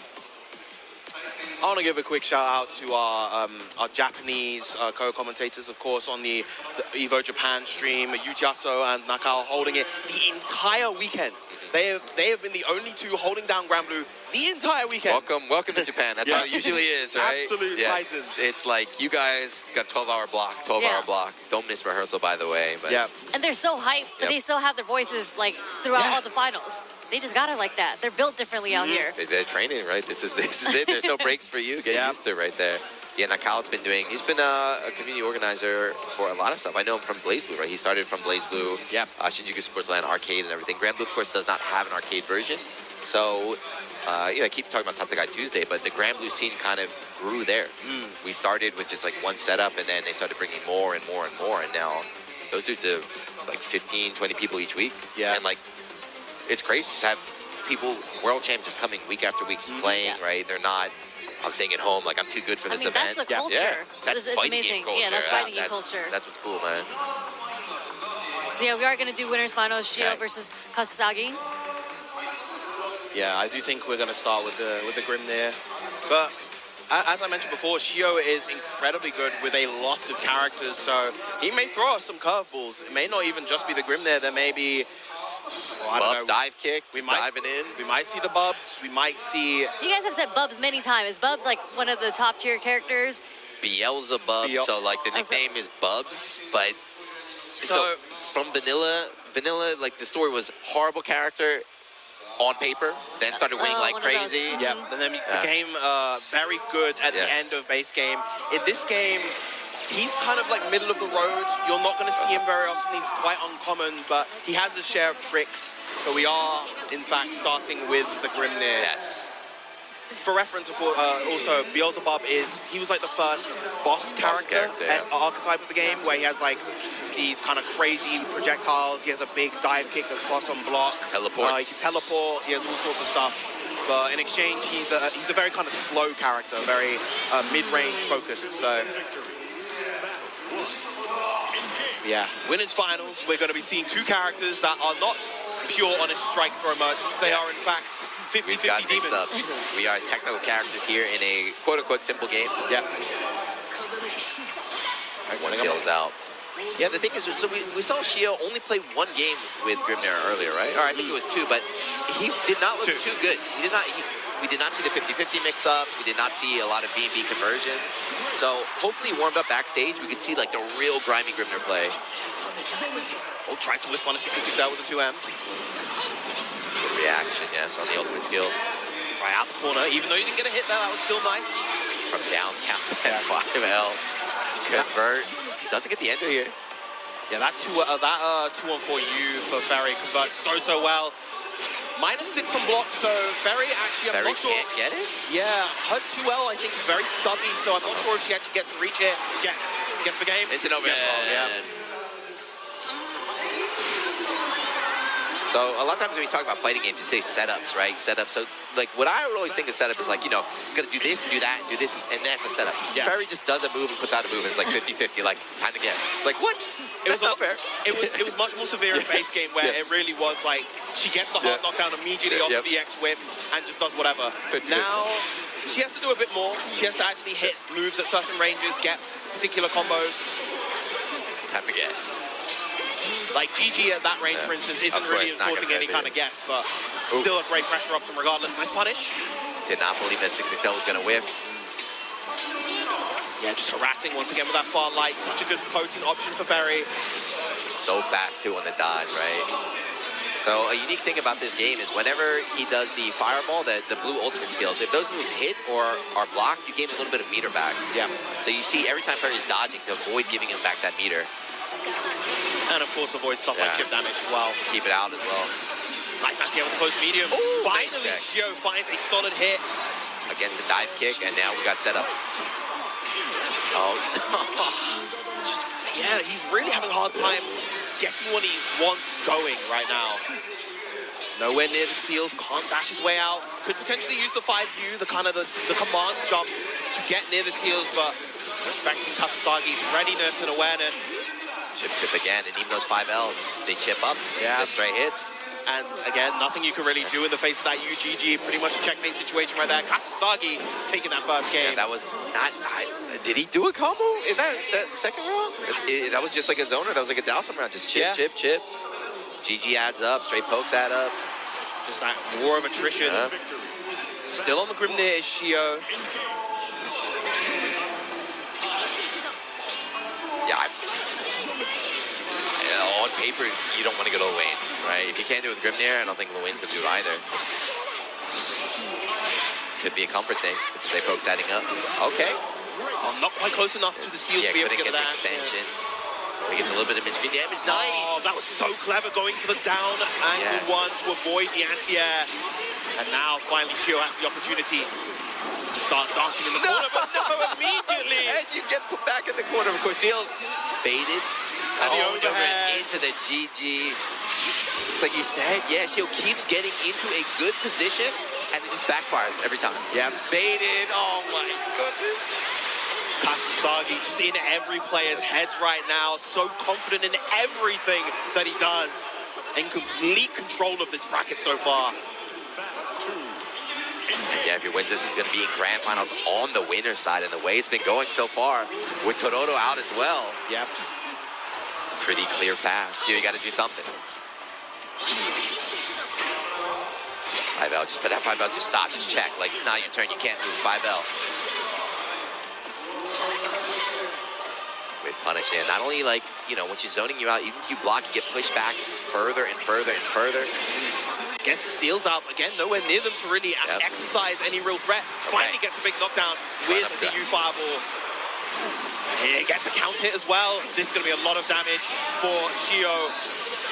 Yeah, I wonder what he's pressing at that range. I don't know for the counter to hit, but choosing to cash out into the SBA. Now, one more hit is going to do it. Feels there. No, not again. Goes low. Second time, it's an overhead. We got 100 meter as well. Yeah, probably going to go for the SBA hit. No, goes for the regular SBA. Going to get a side swap. Yeah. Back away, protecting the seals. Garkins did not let him in. Both players still have Garkins on deck. Run up, just do it. And again, like, you're looking for all of these normals, these zoning tools from Ferry. That just opens up the avenue to go for that run-up throw. Ferry's not exactly a fast character in terms of ground movement speed either. She's one of the slowest in the game, but you're just not ready for the run-up throw. Yes, and there's no throw protection, right? So that's risky, right? You wake up mash, you lose back dash, jump, anything. Just the guts to do it. That's like Kino, right? These simple options that the good players are so good at using. Yeah. And he locked it in Grimnir, huh? So, okay, that's it. He's going to have to win 3 in a row now. I think we saw chances though, right? Shio has chances. I think Shio is hesitating a little bit too much on his own offense. He'll get these setups and then it waits. And then Kasasagi times his defensive option to beat that delay. Makes you think maybe Shio should go for something a little bit more immediate to try to contest. It's in his own head. Sometimes you can, right? Sometimes you like give your opponent too much credit. You're thinking like level 8, these guys are G's, they wouldn't fall for that. Huge whip punish right there with the U Lariat though. This is gonna be a nice extension, gonna set up the seals. But can he make something happen this time? Again, just waiting on wake up right there. And it's not really working, gets a tech on the throw at the very least. He's scared, he's scared. Yeah, that's what it really comes down to, the disparity in confidence, but finally gets another big hit using the far medium right there. Oh, so close to the wall bounce. Seals, and again, choosing to run away, right? He's afraid. 100 meter afraid of that EXTP. We saw it last time. Not again. Block on the overhead. Space out, not to be punishable. Not again, Shio. Don't lose another round that you have, right? 100 meter for Kasasagi here. GG, and just like that, he walked him from corner to corner, over and block. It's still my turn. Late tech, still my turn again. Shimmy. And I was going to say, at 100 meter, all he needed was a confirm into SSBA right there. Oh, the back there, shimmy! Oh, 1 BP, and that's going to be enough! Another one. How many rounds has Shio just had? Just one hit away, he's in the great position, just backs away, gives Kasasagi some room to breathe, and now it's match point here, 3-0 point. No jump for you, right? We saw him bait out the anti-air last time with the seal, but with no seal, it's guaranteed. Yeah, especially with the big floaty jump of Grimnir. But once again, I like that, using the Lariat to kind of crush the normal, prevent it from coming out. Hiding behind the tornado, getting the seals out again, but Shio just doing so good at putting himself on top of them, sealing them away from Kasasagi. Or sorry, from Shio. Nice DP from Kasasagi. He's out. Run up, yeah. Kind of staggered there with the throw. The 6XL pressure, not something that you see a ton from Ferry. Gets the low, and this is going to be a huge extension. And corner again. This is what we've seen happen round after round, but Shio makes nothing happen. This is your chance. Choosing, the SBA route, very nice. Has Seal still on the screen as well. Again, I really think that Shio should go for something a bit more immediate here. There it is! There we go. No need to do any sort of like bait. Just jump down. 5L. Counter hit. Okay. Finally a round on the board. It's not going to be the 6th straight for Kasasagi. Is this Shio's chance to make the comeback now? But it's like you said, maybe he's starting to recognize his own mistakes before. I'm like, all right, let me change this up. No need to go for like a level 4 base. Let me just go for a medium. Yeah. It might be too little too late. Nice whip punish here from Kasasagi. Yeah, now Kasasagi recognizing that Shio is using that Lariat. Lovely whip punish, but misses the hit. Unfortunate right there. Huge drops. The nerves sticking in here, Shio. Good check. And we got the extension, right? Seals out. Oh. Going into Beyblade. Nice check again. Okay, so run to the corner. We're going to get set up after this. No! Oh, the drops. Brother, what are you doing? But at the very least, getting another pick up here has the resources to get the KO, and that's going to be a game on the board for Shio. That was a Japanese reset from 2 Japanese resets from Shio. He's dropping a lot. I don't know what it is. Nerves. He didn't want his character, his controller. This is not you know, top 4 Evo Japan play coming from right now. He needs to tighten things up. Yeah, I think the nerves are definitely coming through because Shio is not somebody who's kind of used to this sort of stage. He is an absolute lab monster, as I mentioned before. Probably the person in the world with the most knowledge of this game, but it translates differently to the world stage. Good recognition of the drill right there to know that it was punishable at that height. And again, these seals are being guarded here from Kasasagi. You're able to set them up, but you can't use them. There's no point. Yeah. Second time for charm here. Nice DP and jumps over the U-Fireball as well. Gets the throw. Just out of range on the instant overhead. He was standing up anyway, but... Like, their guard can't going to spend it. I need my seals. The delay. Very nice. But, oh, this is the conversion there. Unfortunate for Shio. Yeah, plus frames on the H-whip. +2 on block. Gonna get the hard knockdown. Yes. It's an overhead. Okay, this time the XTP works. Oh my goodness. Oh, and the pickup as well. That DP was instant. And far heavy. Once again, putting Kasasagi at set points. Shio trying to jump, trying to use some of those seals to get out of there, but no.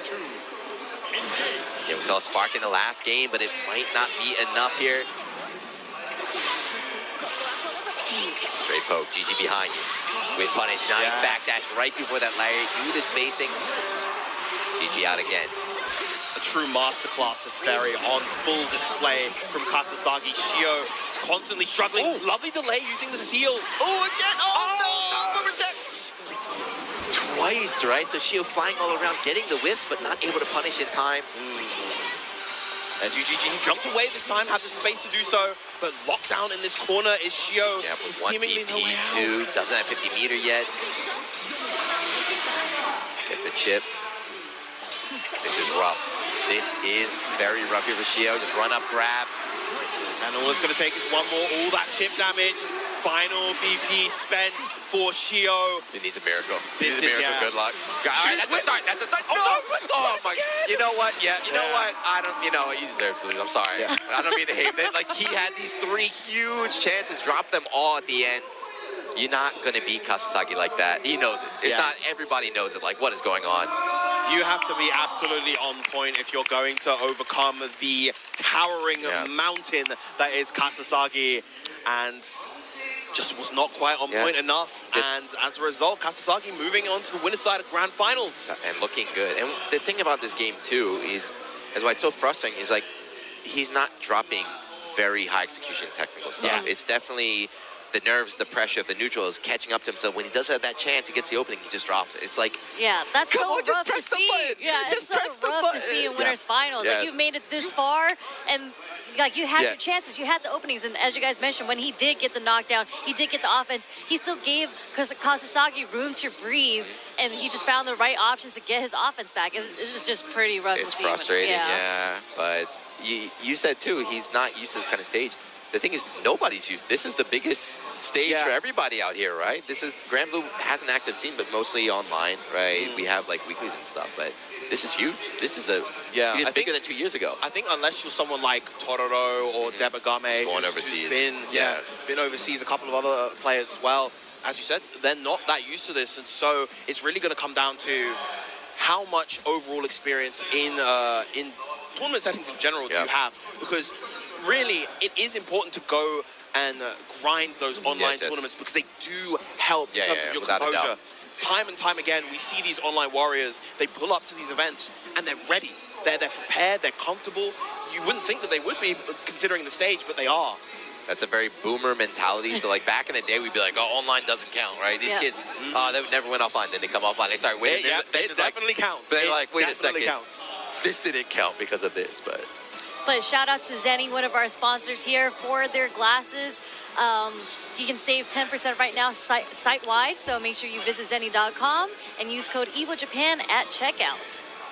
Yeah, there's some really cool Zenny glasses. I got a pair last year in Vegas. Yeah, so they have one for like every event. Justin's out here wearing the EvoJapan ones with the little blue frames that he has. Nice. Yeah, so like, you know, I know Vegas is a desert, but I didn't know it was like that much of a desert. So Oh, I no. had those glasses. I went outside and just like, I was like, oh my God. I was like, hold on. Oh, It's thank like God. when the gamer comes out, they're like, what is this, son? I was like, thank God I have these sunglasses. Shout out to Zenny. Thank you very much for saving me. But okay, we're going into loser semis now. So Shio's not out, so you know he has some time to kind of warm up, kind of think about how he wants to approach it while he's sitting in losers finals. But now we have Zangief Dream versus Cagliostro here. Of course, coming up, of course. Oh my God, why have I forgotten? I've just right? Yeah, sorry. Yeah, Hino domination. But I think if you're Shio, who just lost, right? It's like, what do you do? You're not out yet. It's like, do I just like? You just in your head. You're like, don't drop the combos. But it's also like maybe my Grimnir's not ready. Right? It's like maybe my Grimnir, maybe I should go back. Like Luane might be a better pick. But he was dropping all sorts of stuff. But he's got some time to think right now. He's going to have to face the winner of this match right here. Yeah. Hino destroying Debagami in the last one. He was looking really good as well. And again, that said, honestly, both of these players, they completely demolished their respective Vasaraga opponents. I'd say Zangief, the poor Vasaragas. Yeah, Zangief Dream even more one-sided. What was that, 6 rounds straight? Yeah. I feel like all the Vasaraga players at home are going to be like, see, this is why we're saying he wasn't that good. Little did he know he got 5th twice at the biggest event in Japan. Out here. But yeah, so Cagliostro, now that they're fighting, Cagliostro is a very tricky character. She's going to play a little bit more, kind of run away, but against Vasaraga, who doesn't have any options, he seems very strong. But of course, Hino, Sandy, standard character. He's got the tools to get through that. He can blow up the traps. We'll see. Yeah, it's funny because I was thinking in the matchup that she was going to run away. She actually just went in the whole time. She's like, here are 2 projectiles. Like, I'm going to lay the trap here, and then I'm just going to go in on you fuzzy or low. Yeah. She's like in a zoner. Like aggressive zoner, right? So she puts the traps up. So when the traps are out, you can't challenge her, right? If you try to press a button, she'll block and the trap will hit you. Yeah. So it's kind of like she gets set up and then rushes you down. But then, of course, you can also use the traps as a bait because, as I mentioned before, you can get rid of the traps by using attacks, but that gives Cagliostro opportunities to whiff punish you, and she can lead to some real high reward stuff with the correct hits. There's a lot of layers there. Yeah. Yes. She's one of the most, I think layer's a good way to put it. Like, so much can happen in a Cagliostro match, which is very, very flexible in a game that, compared to some other titles, is not as flexible, a bit more kind of like people kind of grounded, but she's teleporting all over the place.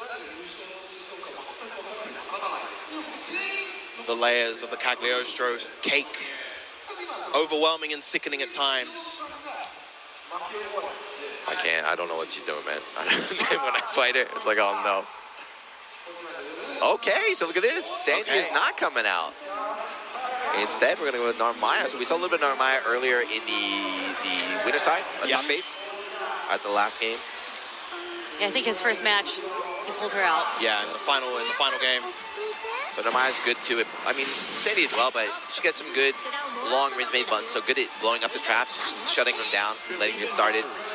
Yeah, because when Cagliostro gets hit as well, that also gets rid of the traps. That move right there, right? So Johnny's slash. Traps are going on the ground. Missed final at home. As the meter does double up as well, gets the re-stand with the Yusetsuna and the full corner combo.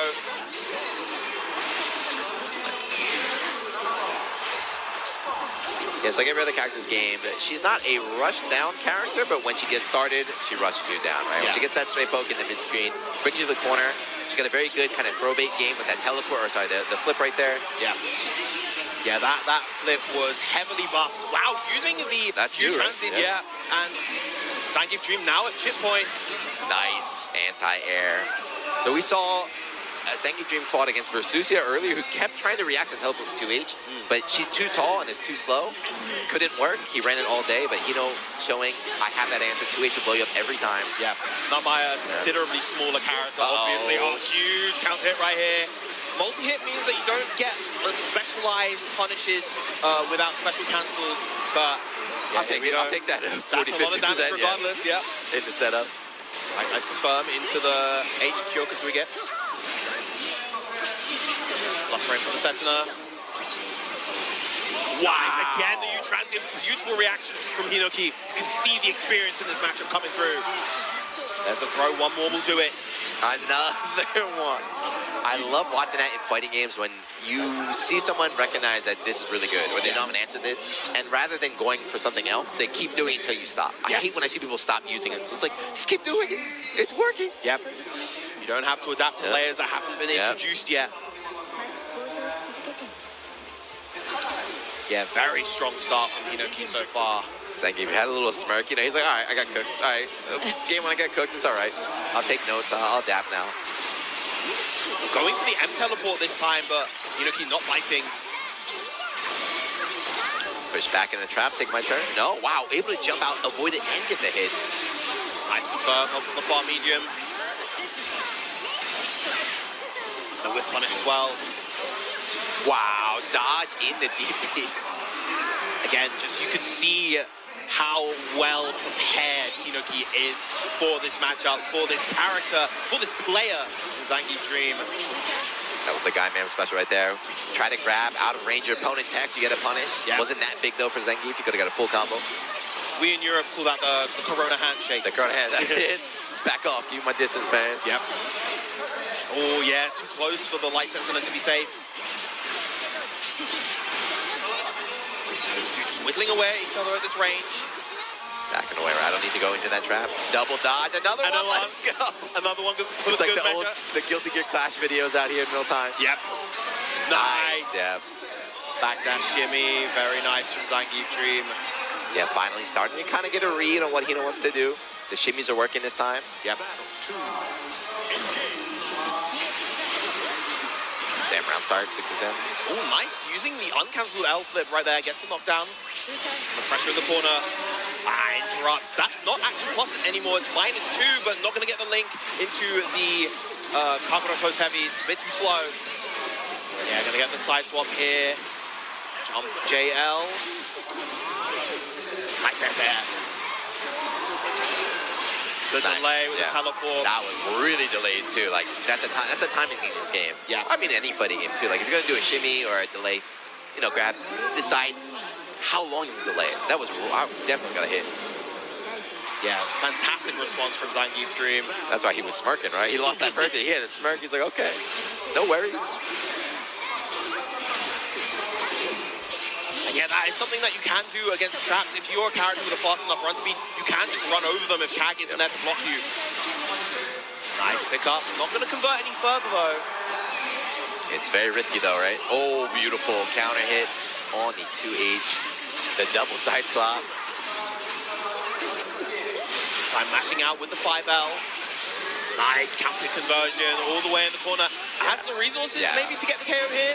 Yes. For sure, right? Very nice. 3 BP, 100 meter. Finesse with the ending with the UDP as well. I like it. The pose.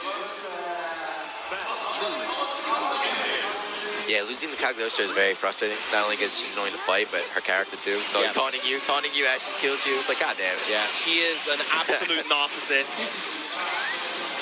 She truly believes herself to be the best thing since sliced bread. And the cutest being of all time. Yep. The cutest alchemist. Committing to the guard button right there, but no, gonna get tagged here. Not enough to kill. We're gonna get that corner set up. Yep, build. Nah, not quite enough to build a 50 for the U-trap afterwards. Blocks the overhead. And good. No punish on that throw, funnily enough. And this is, Inoki's chance for the DP reaction. Good stuff to Zangief Dream getting another game on the board. Super, super patient right there, right? Not gonna bite on the throw tech. Saw your shimmy attempt. Ultimate DP. All right, back to the character select screen. We may see the shift back to Sandy. Maybe someone else. Gotta think, because whoever picks, he's locked in. This is losers right now. Gonna have to win 2 games in a row with this character. I think the reason why he's not locking into Sandy is because I believe Sandy is a tall character, susceptible to the F-Shiki that we saw before. So Namaya doesn't have to deal with that. Yeah, keeping on the Namaya, the tried and true. You gotta think about that, right? He is a Shoto, but he's pretty tall, yeah. All these like that's why angel primal characters, they all like to stand up tall or float slightly, and it's just like you're just gonna get hit by these. Yeah, but that's why they win the popularity contest, right? Yeah, the girls like him out here. DP. Right, DP. That got baited before, but you know, I love that too when an option doesn't work. And you're like, you know what, I'm gonna do it again. Yeah. I'm not afraid of just giving up my tools. And you have to play with confidence, especially on a stage like this. Again, play DP. traps right now. Oh, good trade from Hinoki. It gets the 6XL counter, but no conversion afterwards. Yeah, trade was big, even though both players didn't get any damage. Able to just get rid of those 2 traps by hitting her. Big dub. Ooh. Empty mid with the 5L. Tries to escape in Zangief Dream and not going to find it. Nice easy combo for Hinoki. Yeah, last time he did the super delayed flip, the falling flip at the end. This time just did nothing. Empty 5L.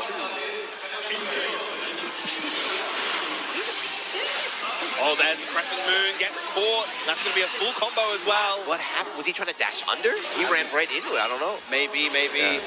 His judge is spacing, but put himself in the corner. Back grab, though. Now Pro Loop's coming out. Oh, I got the air teleport, too. That is such sinister. You see the most obvious jump out the corner from the Maya player. You're ready with the 2H, but no, the slight delay from the Crescent Moon. That's Cognos' special as well, though. Get a KCO medicine. Both these players just getting these big Q skills into the side swaps. The BC coming out from Hinoki. Big 2M, but no conversion afterwards. Gets the crumple with the charged M Setsuna. Hinoki evening this up. That character select screen, literally, just looked at her. Didn't even look at Sandy, just looked at her, took a breather. Got the tech. Sometimes that's all you need, the brief respite on the character select screen. Zangief not smirking anymore. He knows his tournament life is on the line right here. Game 5. Nice whip punish on the 6XL. With the 6XL. Yeah, that's what you want to do, right? Backdash, see it, and then do it yourself. Oh! Nice pull out on the throw with the backdash. This is a ton of damage into the safe jump. Nice sweep though, not going to hold any of the pressure and instead going to take himself 2-set point in Zangief Dream. Dominating round, kind of a weird round too, right? Just tech, mash, sweep, instant. He just caught him right here. The double throw bait worked as well. Back and forth between these players right now. Nice with punish that time. No! Again, the throw immediate from Zangief Dream. This time using the mash tech, making sure it goes for the real tech this time. Oh, count it on the far heavy. Yeah, the auto confirm. I don't really care if it doesn't work. Hit or no hit, I'm gonna do the gold just go either way. Ooh, avoiding the mash attempt right there. Catching the approach to Hinoki, now only at 1 BP, but does have the corner advantage at the very least. Big counter on the far medium. Yes.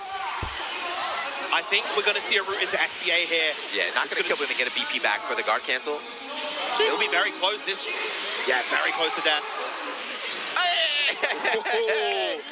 Jump, empty jump low, and final round right now. This has been a good set. Yeah, the timing of that JL, making it look like it was going to hit Meaty, but instead whiffed the JL and got the nice hit with the 2L. Very nice mash. I love that when you're down on the very last round, each of the players are not afraid, taking the risk.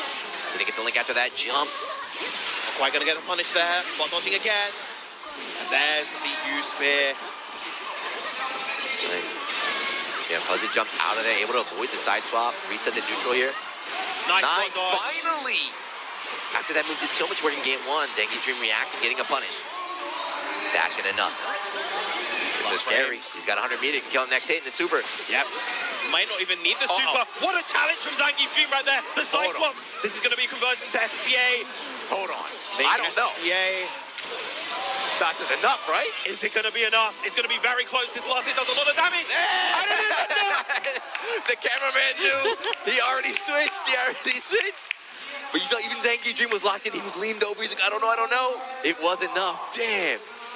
Right down to the wire between these two titans of the game. Hinoki gonna be bowing out at 4th place. Zangief Dream advancing to top 3 losers finals against Shio. Did he throw his shirt? Did we? Why was his shirt on the ground in front of the setup after that? But I don't know. Yeah, so Hinokino, the only Sandy rep, but also going to at the end, out at 4th, right? Yep. Out at 4th. Very respectable showing. Zangief Dream now is going to have to go up against Shio. So the Wayne is another like anti-zoner versus anti-zoner kind of matchup. Yeah. So I don't know who he's going to pick. I think he might start with the Luane. The Luane, of course, found him so much success throughout this bracket. The Grimnir has been feeling a bit shaky by comparison. So I think Luane is the starting option. But I know the Luanes don't like fighting Cagliostro. They know that matchup is a tough one. It's a weird one for sure, right? So maybe, I don't know. Yeah, either way, whoever wins got to go up and face against domination. Ferry here, Kasagi in the winner side of Grand Finals. This is making me feel. It's making me feel nostalgic to Rage. The old days just, when Mochi was just up there, just like, yeah, it doesn't matter, you're not going to beat me, but here we go. Look at the bracket so far. Yeah, we have Kasasagi sitting in Grand Finals just waiting to see who's going to take it between Shio and Zangief Dream. Yeah, and you see 3-1, 3-1, so pretty dominant on his winner side path so far. Yeah, Kasasagi only having dropped 3 games this entire tournament. Those 2, of course, Zangief Dream and Shio, and 1, I believe, to V, the Chinese Gran earlier in the bracket as well. But yeah, has just been looking... The entire tournament? 3 games? The entire tournament. Jeez. It's just been looking absolutely spectacular so far. Yeah, and he's beaten both of the players waiting, so he's comfortable, right? He's like, oh, I don't care. Send either of you guys up, and I got it right now. But still, there are points on the line. As we mentioned, this is a platinum tier event on the Arc World Tour. So right now, don't worry about Kasasagi, Shio, and Zangief Dream. You got to win right now, get more points, qualify for that, get a little bit more money, too, get out of the prize pool. Yeah. And once again, as we mentioned before, this is an auto-qualifying event for the Arc World Tour. The winner is going to get that automatic spot. But again, getting these points at these platinum events so important for the grand scheme of the leaderboard. Yeah, and getting a good start, too, because, like, traveling, you know, as tournaments go on, seasons go on, it's always the end gets harder when people are all rushing, trying to get those points. Like, get them now early so you can kind of just chill throughout the way, farm some points.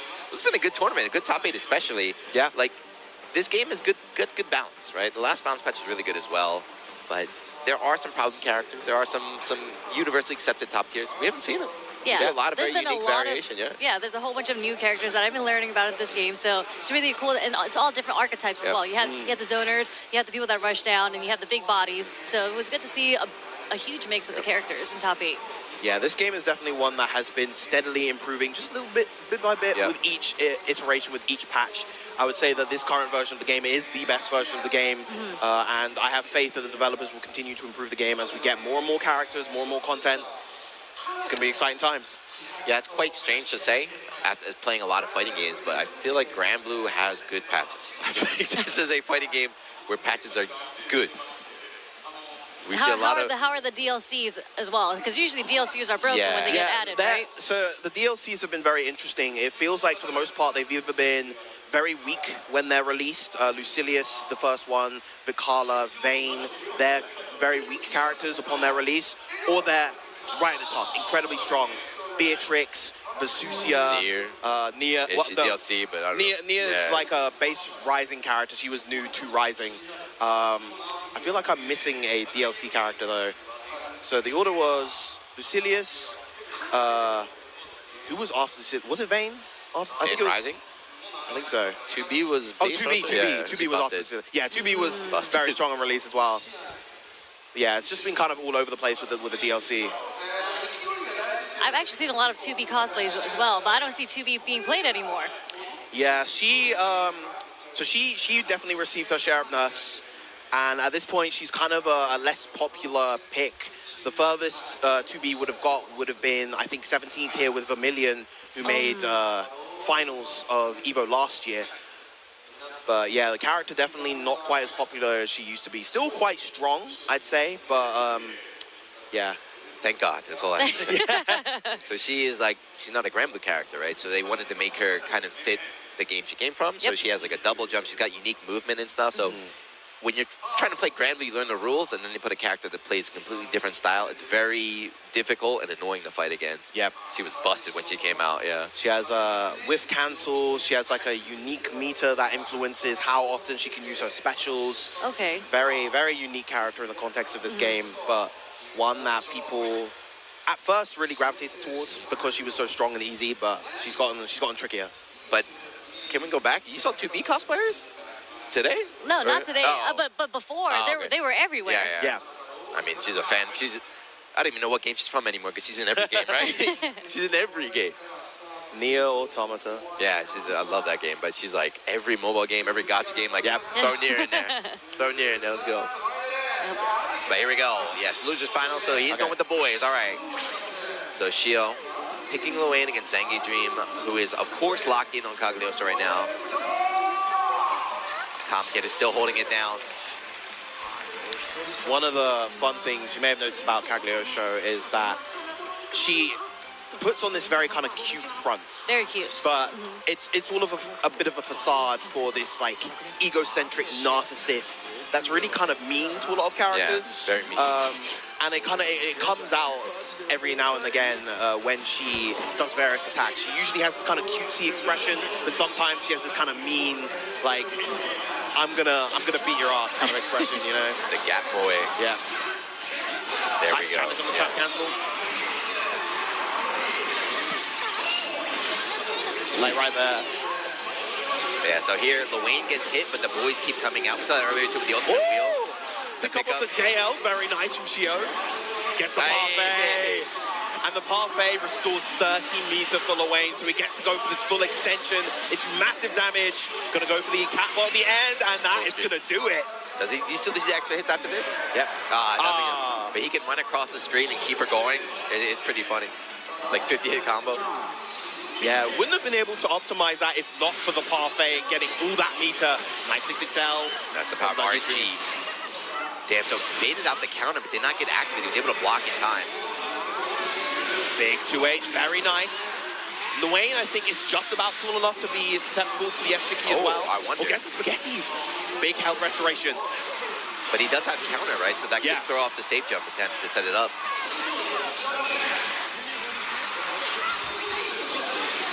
Wow, cheeky, using the DP right there. Saw that set up earlier.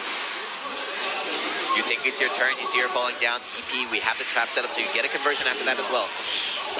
That's a shame from Zangief Dream. Would have been able to end the round right there if he converted off that far light punish. But now we're gonna get food back, we're gonna build that life, right? What happened to that life lead? Very minimal right now for Zangief Dream. Doesn't get the whiff punish on the whiff 6XL. No BP left on the side of Shio, and not much meter either. And you see Zangief Dream still being the one to try to be the aggressor here. Not gonna get the punish. Wheels? Saving Luane once again. 2H coming out from Shio, but the whiff on the 6XL. Gonna get punished by the Alexandria. Beyblade anyway. But you see the raging strikes are connecting. There's been a lot more that have hit than have been dodged. These players are old out here. Nice throw coming out from Zangief Dream, and the parry is gone, so you know that the safe jumps are going to be so much more potent. Goes for the back throw, gets the conversion with the traps. At that time, right? Not going to bait out the count, I'm just going to mash instead. Get a side swap. I'll have all the time in the world to do the side swap right there and get the confirm off from 2M. Got one bite.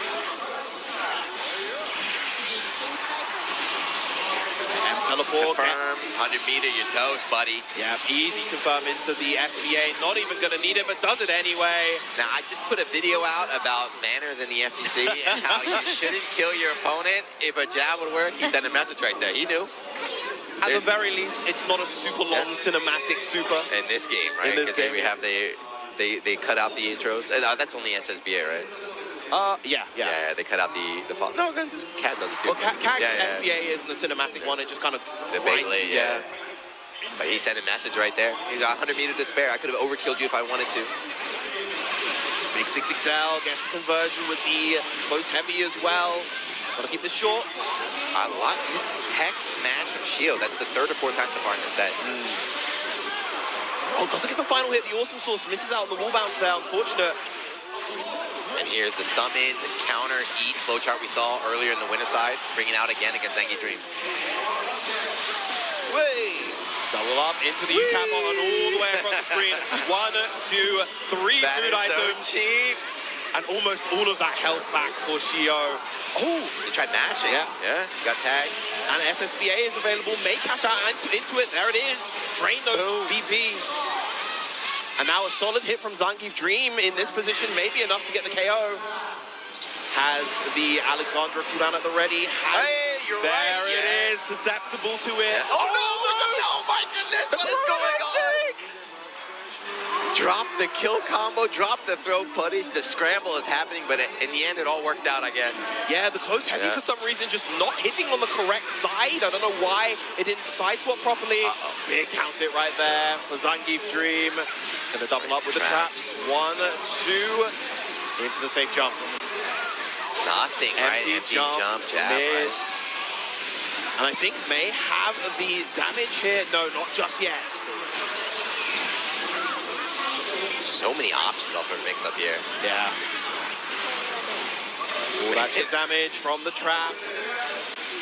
Nice whip punish, but doesn't get anything, yeah. Yeah, goes for the RPS DP. What do you have to lose in that situation? So much damage and so much power. Zangief Dream up 2-0 now. I feel like we're going to go back to Scarab Select. That is the Grand Blue Classic, right? Do a move and put you minus, just DP. Yep. Just DP.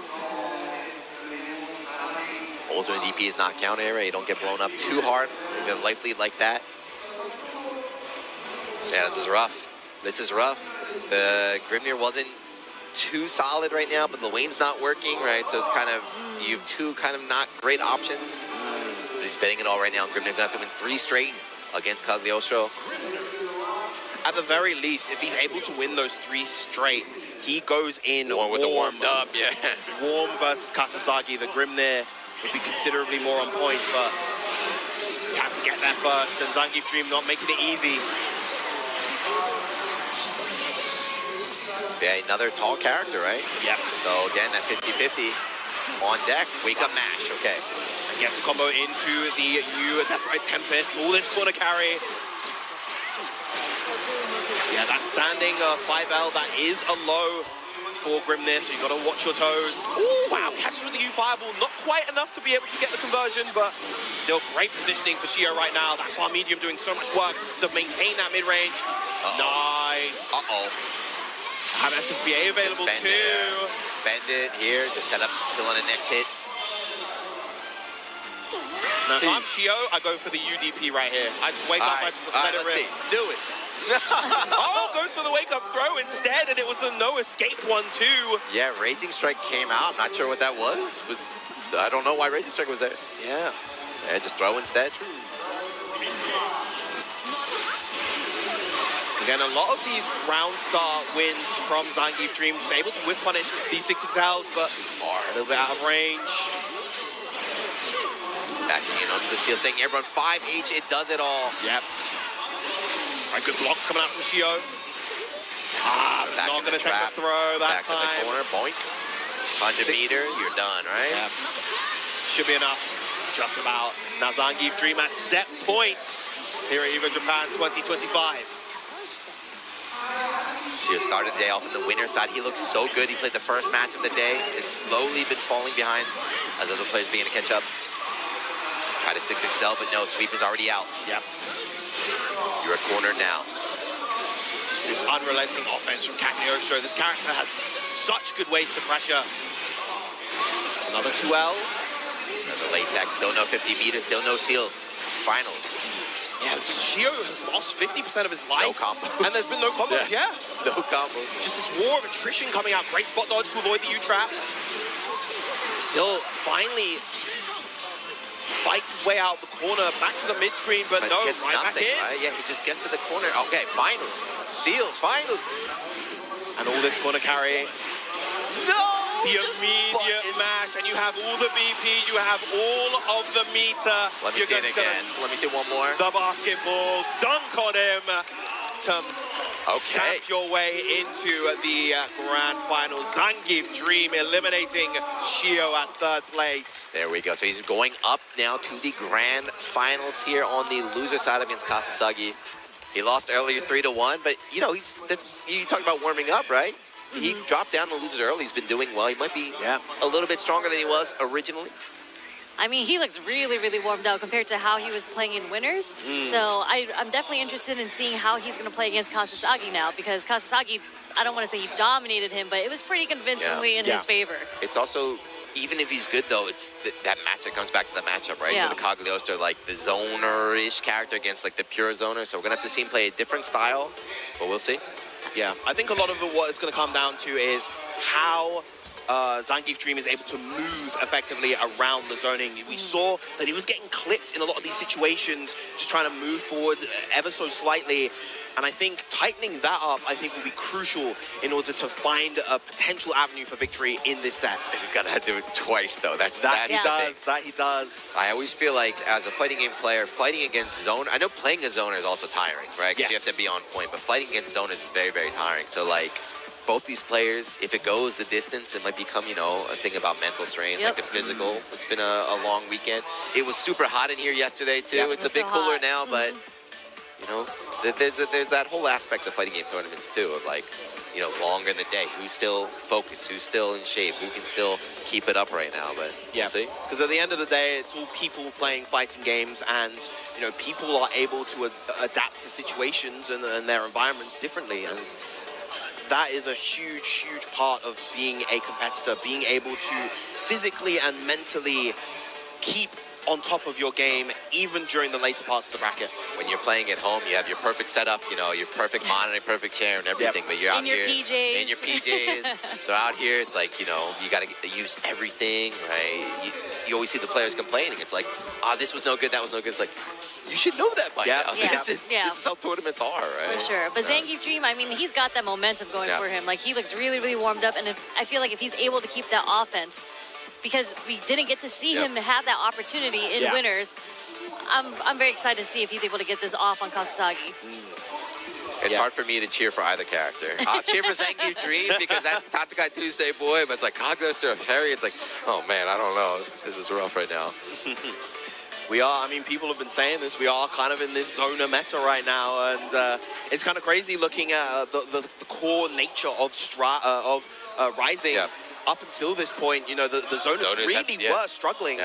A lot of the Ferry Matera players, they were having like a hard time against a lot of characters. Cagliostro, I would say, is probably the one that has always been pretty solid in this game. Kind of weird, a weird position of like, what does she want to do? But she was the one that, I call this the zone attacks. Cagliostro, aside from not having a meterless DP, she doesn't pay the zone attacks. She doesn't have low health. She doesn't have slow buttons. She doesn't have to deal with, you know, really being suffocated in those heavy pressure situations and dealing with a lot of the stuff that's Zona. She doesn't have an awkward anti-air. She has a very kind of conventional 2H. The 2H, so, snake coming up. She has a lot of kind of normalized tools on top of being able to control space very well. Yeah. I mean, she plays as a zoner because she's a very different type of zoner. Yeah, I don't even know what she is. Like, we can call her zoner. She's very, like, hybrid. Something. It's just like she plants the traps, but she's still within a little closer to the mid-range, and she still puts you in the 50-50. Like, I feel like her game plan is to put you in the high-low situation, or just, you know, with the traps and whatnot with punishes. So she can't do it against Ferry, though, right? The high-low won't work against Ferry. A little bit too short. We are thinking, the other thing, too, you know, this game in general is a lot about getting you to flinch. So a lot of the teleport mix-ups, like the jump, teleport, getting people to bait out throws and everything. Kasasagi so far, his defense has been impeccable. I think Kasasagi, he's the one in the winners. He was like punishing the teleports with, I think you said 2M it was? Or just they didn't close them, the anti-air. Yeah, close M as well as the DP, the Beppo, where she sends out the kind of big dog. So it's not really something you can do. It's not like reacting to the jump where you see it and you react. Like, you have to really be aware that this mix-up's coming. Like, I'm not going to flinch on the mix-up. I'm going to wait and see. I'm going to punish you for doing that. So he's very aware, very focused. It's one of those kinds of things that upper mid Cagliostros will go for all the time because they know how much reward they get off of it, and they know that it constantly beats people's layer 1 defense. What really differentiates, and this is how you can kind of beat a lot of the Cagliostros at that level, is that you literally just laser in on that because you know they're going to go for it every time. And you could just beat a lot of them by proxy. But grand finals here, Kasasagi on the winner's side, Zangief Dream on the losers. Run back from earlier on the winner's side. 3-1, Kasasagi took it. So Zangief Dream, do you have anything? You warmed up now? You have any new tech, any new answers? Can he keep his dream alive here at EVO Japan, the redemption arc post-slashback for Zangief Dream? He has had the run of his life so far, but he has a titan in Kasasagi to overcome.